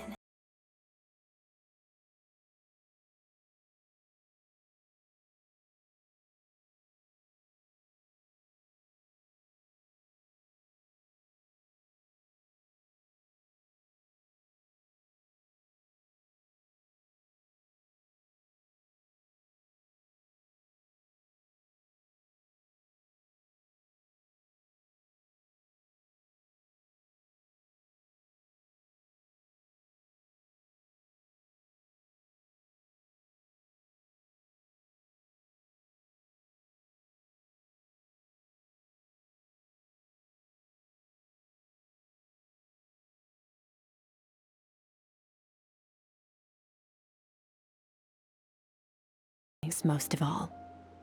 Even so, learning from the mistakes of the past doesn't have to mean erasing everything. Strip yourself of your so-called weaknesses, emotions like kindness and empathy, and what makes you any different from the ruthless soldiers who slaughtered our people? The difference is that I'm doing what is right, what is necessary. I allow you to exist, but with limited freedom. That is the greatest kindness I can offer. I have shouldered everything you couldn't carry. I rose above the numbness and emptiness, and it was cold, unfeeling reason that brought me this far. It made me who I am. It made me strong. That is the problem. I want to shoulder those things together. On the grand scale of the entire universe, maybe our feelings are vanishingly small, but why should that mean they don't matter? Emotion gives warmth to the cold expanse of space. It gives meaning to the world around us. Think back to those nights of gazing at the stars, those afternoons of exploring the unknown. Think back, and let them grant you peace.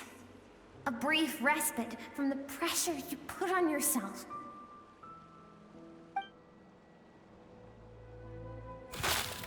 That isn't what we need. It's exactly what we need! Aren't you curious about why recovering your strength has taken longer than normal this time? Finally, you get to the important part. That is the only answer I came here to find. Then look around. Look Look at your inner world. You cast aside your dreams and curiosity, and in doing so, you lost your original motivation. You severed all connection to who you used to be, so you can no longer draw strength from your past. Now, the only things driving you forward are fear and survivor's guilt. But these cannot take you far enough. And so, this river, the source of your strength, grows more polluted by the day. And you think that means I should seek help from a weak little thing like you?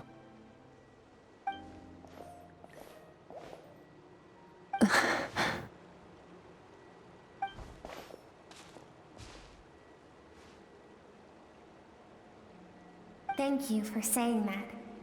I knew bringing you here would be the right choice.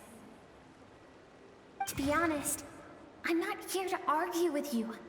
This isn't about who's right or wrong. And in fact, I agree that in order to make it through the wake of that tragedy, we had to distance ourselves from the pain through reason over emotion. But what is right at one point in time isn't always right forever. I know you will never forget that fire. I know the fact that you were the sole survivor fills you with guilt. And I know that among the voices that haunt you, mine is there too. Because deep down, you know that you didn't turn out to be the person you wanted to be. All those unfulfilled hopes are like knives to the heart. And I don't want you to hurt anymore. So even if you can't accept me, I hope, at least, that you can let go. I keep thinking, maybe it would be better if I had died. I wouldn't be haunted by that fire all the time. I wouldn't have to go on like this.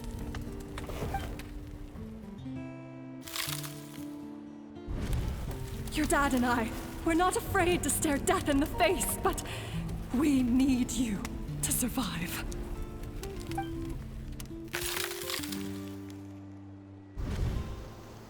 I'm sick of being a kid. There's so many amazing things out there, and I'm ready to see them all.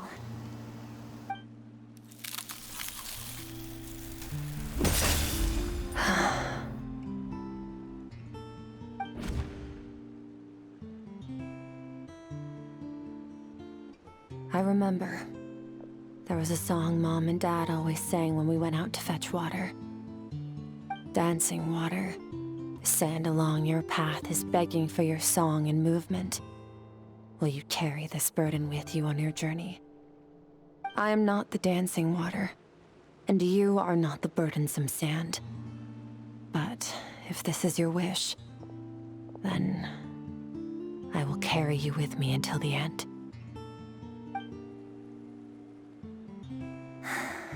Thank you. I should be thanking you.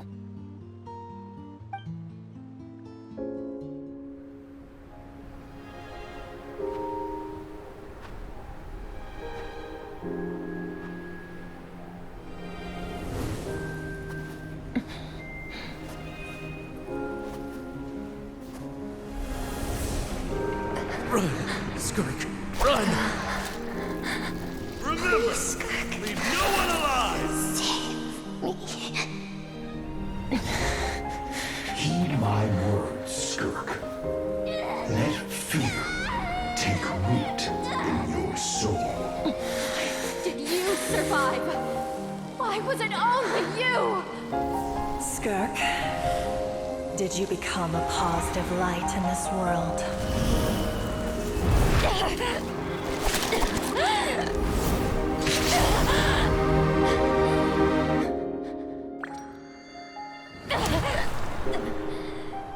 Hey, this doesn't have to be the end.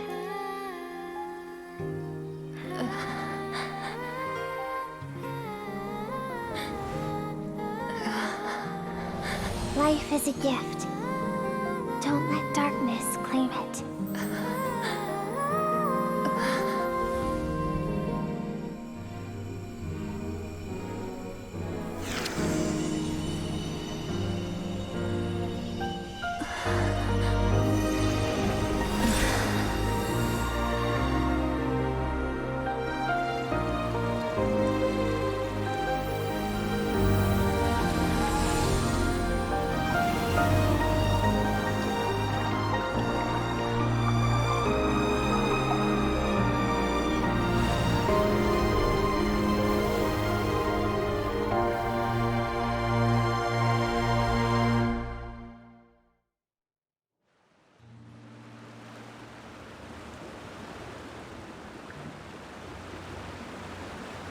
So, you saw my memories then.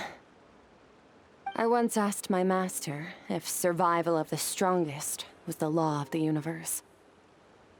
He said no, but in a world without order, those with no moral boundaries tend to be the ones who survive. That's why, after hearing his answer, an idea came to mind. An idea that, one day, I would create a new world order. One in which there would never be another tragedy like that fire. One in which power was not the law of the land. But that means I must defeat him. Because my master, Surtology, is, at the core, a defier of all rules and order. Yes, and not just because of the gap in our abilities, but also because I have no reason to see him as an enemy. Although his decision to train me was not made out of kindness, he did everything a master should. He saved my life, taught me the sword and the principles of strength. And for that, I respect him. I know, and it's not something I want. But Master never goes back on his word. I have to treat everything he says as a promise. He's no longer into that. But he sends me messages through the abyss every now and then. Most of them are simple greetings, or an answer to one of my questions. Every time I hear from him, my heart skips a beat. And I wonder if this is the moment where he'll finally appear before me and tear down everything I've built to pieces. Maybe that means I do live in eternal fear, just like he said. Yes, I respect him, but I'm also afraid of him. And for that reason, the pursuit of strength consumes every moment of my life. I don't know what Master has planned, but I have to be ready. Help me? Why? This isn't your fight.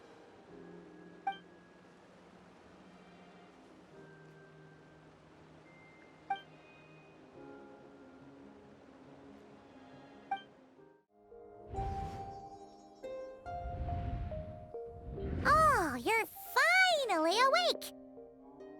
Honestly, Paimon was gone for like 2 seconds and then she comes back and finds you both unconscious? Oh, you scared Paimon half to death! You're both okay, right? What does it look like? Only water from the source can cleanse the rot and filth that flows from the past into the future. I taught you to incorporate the experiences from your journey into how you fight. I suppose what happened today will become an inseparable part of who I am.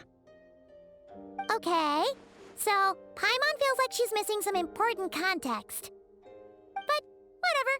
Paimon brought back tons of delicious snacks! Let's dig in!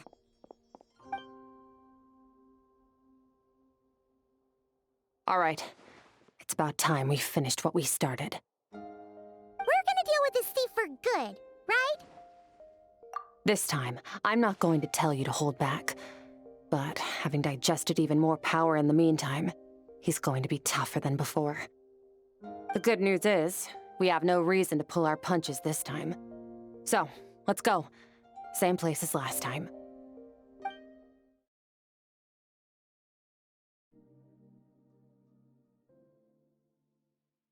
The fog is gone!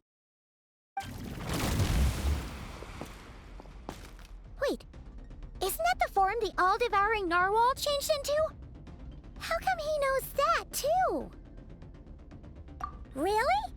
So, you're telling Paimon that giant whale and this guy can both turn into the fowl? How does that work? It's a subconscious instinct. Any intelligent being who longs for his level of strength is bound to mimic his appearance. It's a natural response after encountering someone as powerful as Master. To them, he represents ultimate power. We know the person before us has encountered Master, and we know he stole a portion of my power. So it's not surprising that he would assume this form. Okay. Oh, the closer Paimon looks, the more intimidating it gets. Nervalette isn't here this time. so it's up to us. He won't have the nerve to steal again after we're done with him.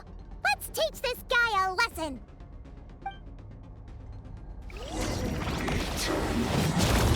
Bombs away! Nice. Ha! Ha! Power.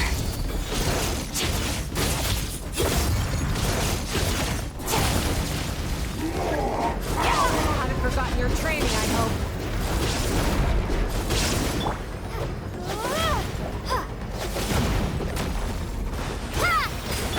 Extinguish!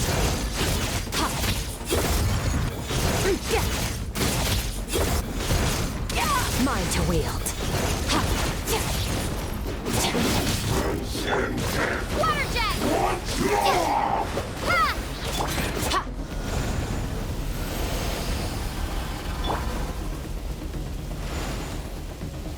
Ha!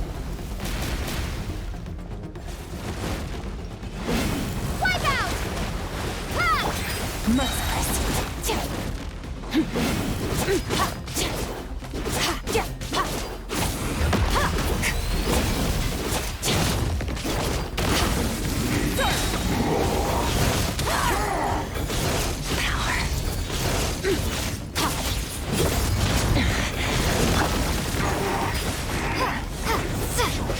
Beyond this world.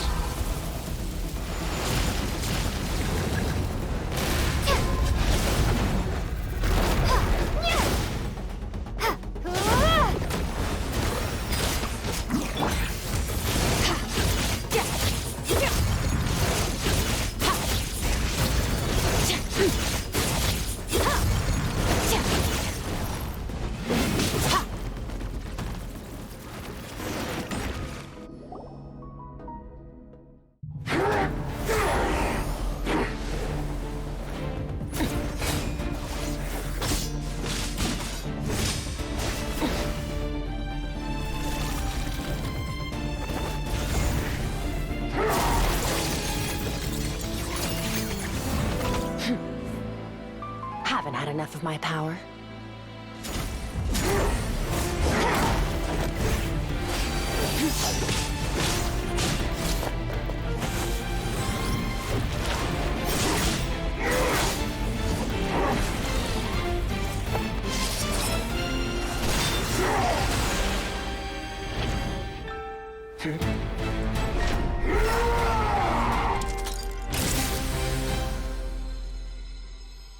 Well then, let's see how much more of this power you can handle.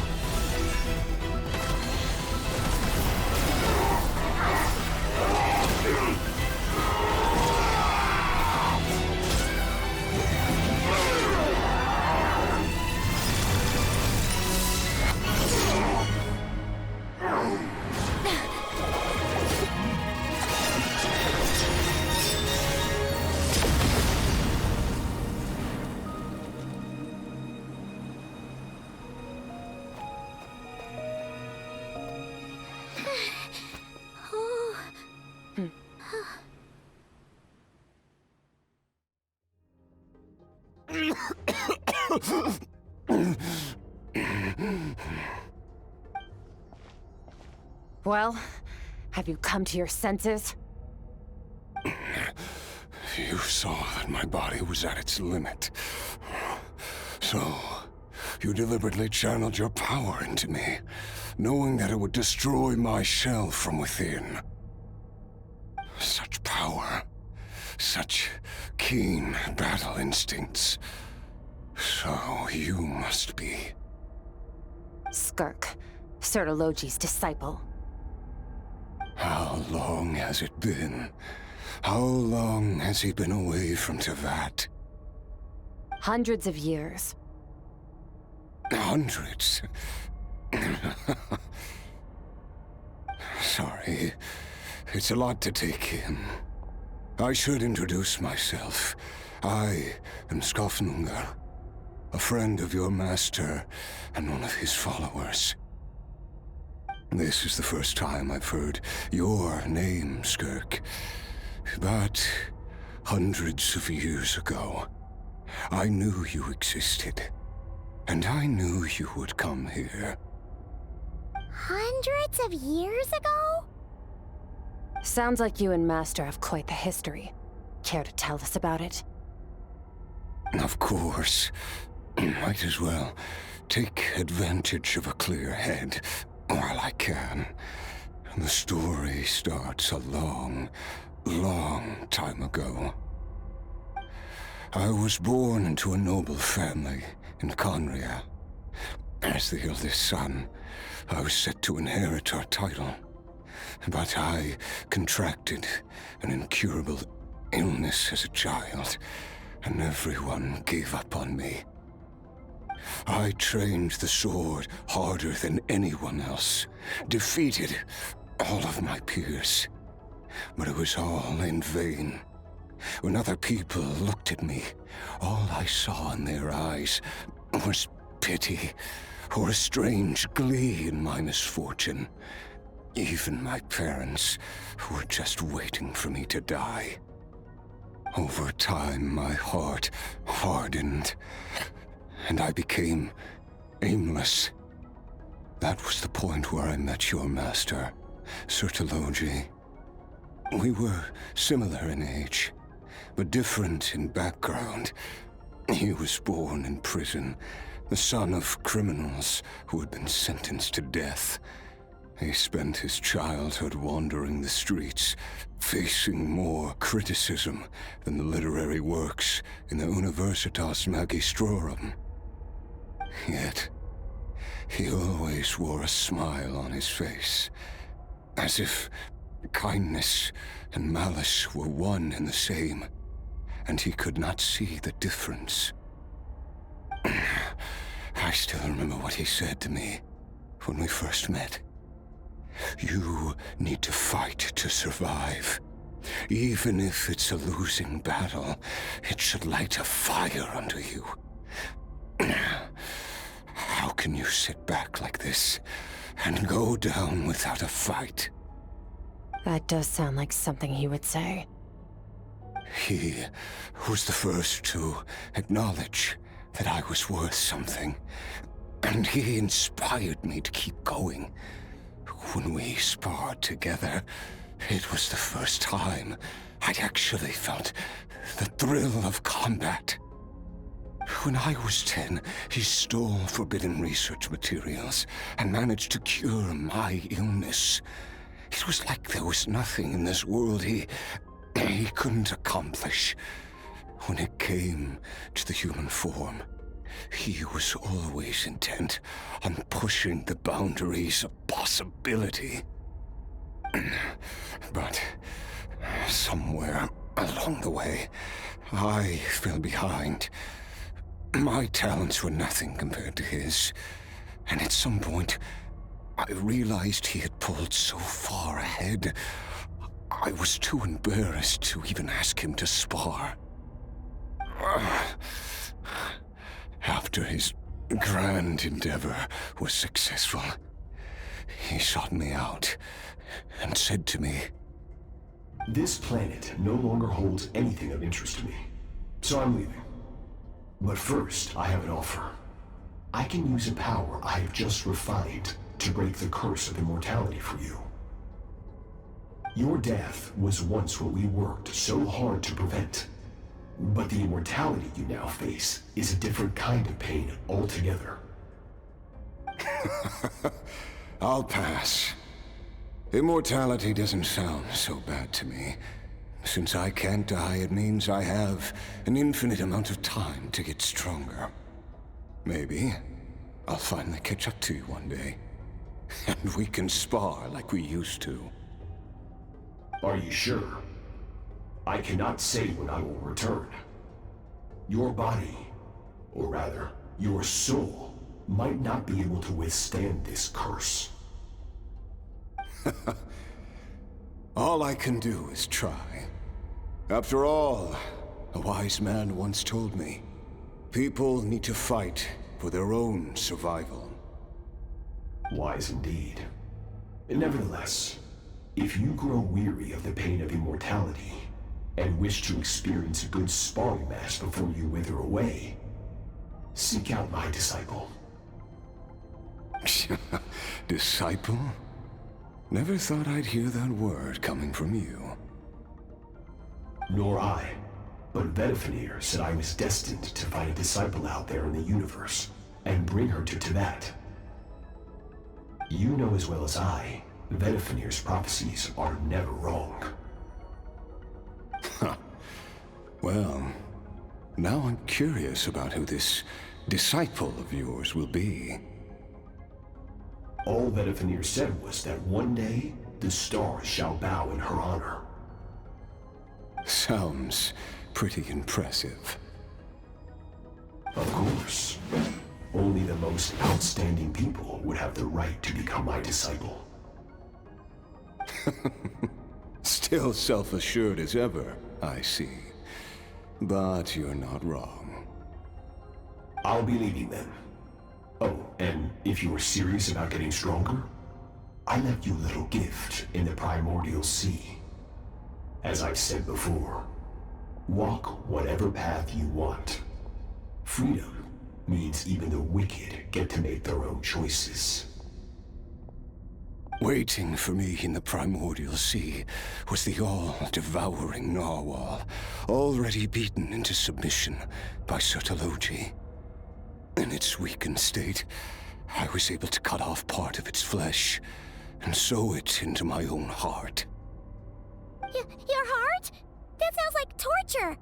How did you even survive that? Because, of course, I bear the curse of immortality. So, you used the curse to turn yourself into a vessel for power. Even with that whale's ability, devouring power like that is not something the human body can withstand. With your body and soul constantly at the breaking point, it was the curse of immortality that sustained you. But that is not the path to strength. You have to pour your heart into it, work for it, dream of it. Instead, you stole something that didn't belong to you, and it backfired. You're right. I should have known better, but I had already pushed myself to my limits, and he was still miles ahead of me. So I had to take a leap of faith. I miss your master. I miss the days when we were all together, troublemakers without a home. I don't regret the choice I made. But if you'll allow it, I do want to apologize. To both of you. After the beating we just gave you, I think we can call it even. You're an interesting one as well. Sertologi's disciple. That's a lot to live up to. It can't have been an easy experience. I know what he's like. He rules with an iron fist, using despair and fear to force you to catch up to him, all the while standing ever out of reach. We're like mountain climbers in the dark, never knowing how much higher we have to climb, or when we will see the sun again. True. But I made up my mind long ago. No matter how dark it gets, I will not give in to despair. I will overcome it. Besides, after hearing your story, I suspect what Master really wants is not a battle that demands his full strength, but rather a defeat without regrets. Oh? Since you're his friend, you must have some things in common. The first time we came here, when you stabbed me through the fog and stole my power, I felt no emotion coming from that spike. But when you had to devote all your strength fighting me just now, I could feel joy and passion emanating from your blade. It was the joy of a researcher discovering the truth of the world, the joy of an artist uncovering a temple of wonders. Interesting. I'm certain I didn't express those emotions outright. Yet you were able to read them from my blade, like a glimpse into my inner world. You're right. That battle brought me an unbridled sense of joy, and my defeat brings me no regret whatsoever. Exactly. I think Master also craves a battle like that. One where his opponent forces him to use all his strength, unlock the extent of his potential, and transcend his own limits. A battle to end all battles. After which, all can come to an end, including, perhaps, his life. For that very reason, good and evil are meaningless to him. He has one purpose, one goal: to complete himself. It's one of the secrets to his strength. Perhaps you're right. Perhaps that is his goal. What a battle that would be. Oh, to witness such a... Are you okay? Too many different kinds of power are surging through my body. The curse of immortality allows it all to coexist, but it does not remove the pain. I won't be able to hold on to my sanity for much longer. What a shame. I would have loved to witness that battle. Sertologi once offered to free me from this curse. Now, I must ask that of you, Skirk. Can you release me from the pain? I can, but not through death, if that's what you were hoping for. It's not a suitable punishment for your crime. As an alternative, I can take your consciousness, along with all the power you've consumed, and smash it to pieces. The impurities will dissipate, and under the curse of immortality, your mind and body will regenerate. When that process is complete, you will be back to who you were before, no longer tortured by powers you can't control. But it will be a time-consuming and painful process. The decision is yours to make. I accept. And who knows? Perhaps I'll wake up in time to witness your great battle with Sertologi. I have faith that you'll be able to stand against him one day. Though I know it'll be a long and arduous road. If we are climbers in the dark, it appears the dawn has finally broken for me.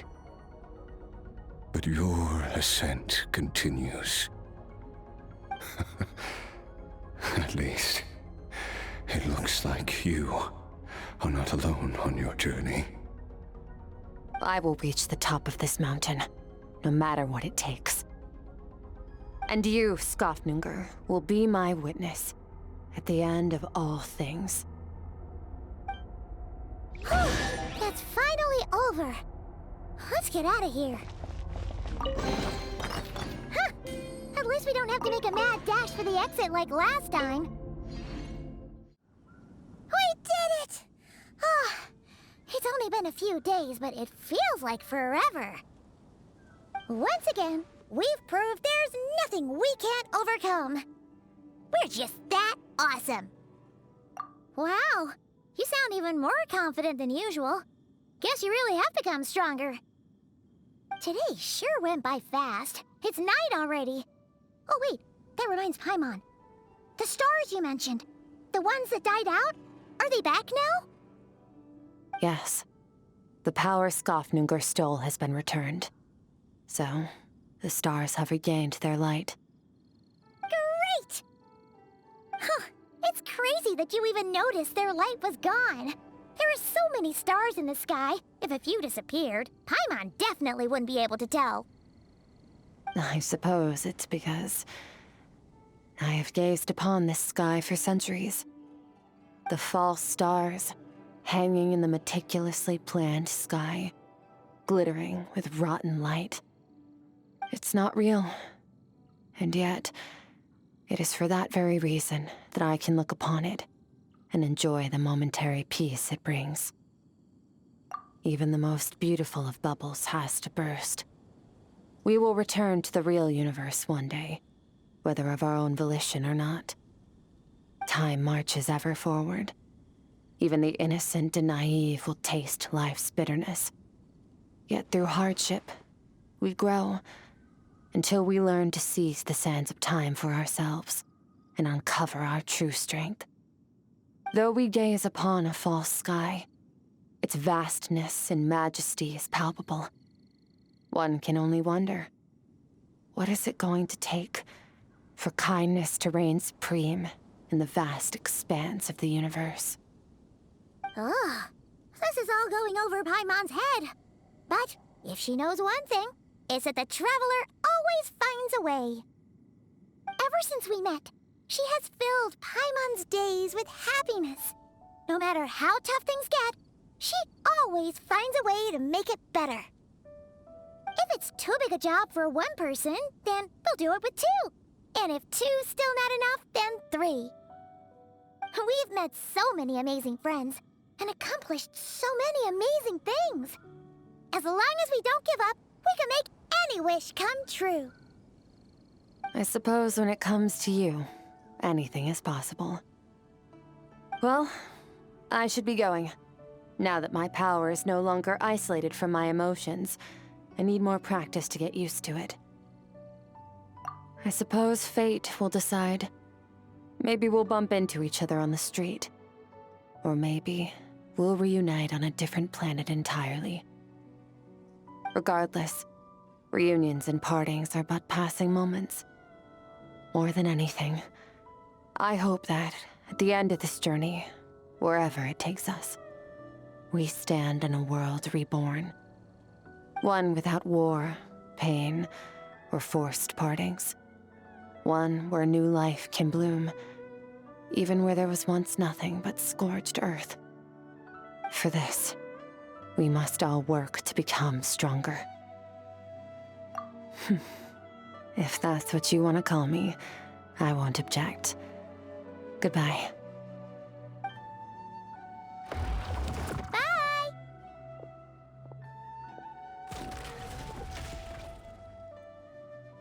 Is it just Paimon, or is she being nicer than before? We definitely count as friends after all that, don't you think? Hey, what do you think about camping here tonight? There's nothing quite like sleeping under the stars. Come tomorrow, we can continue our journey. Oh, and since Paimon treated you to that super nice meal at Wanmin Restaurant, it's about time you returned the favor.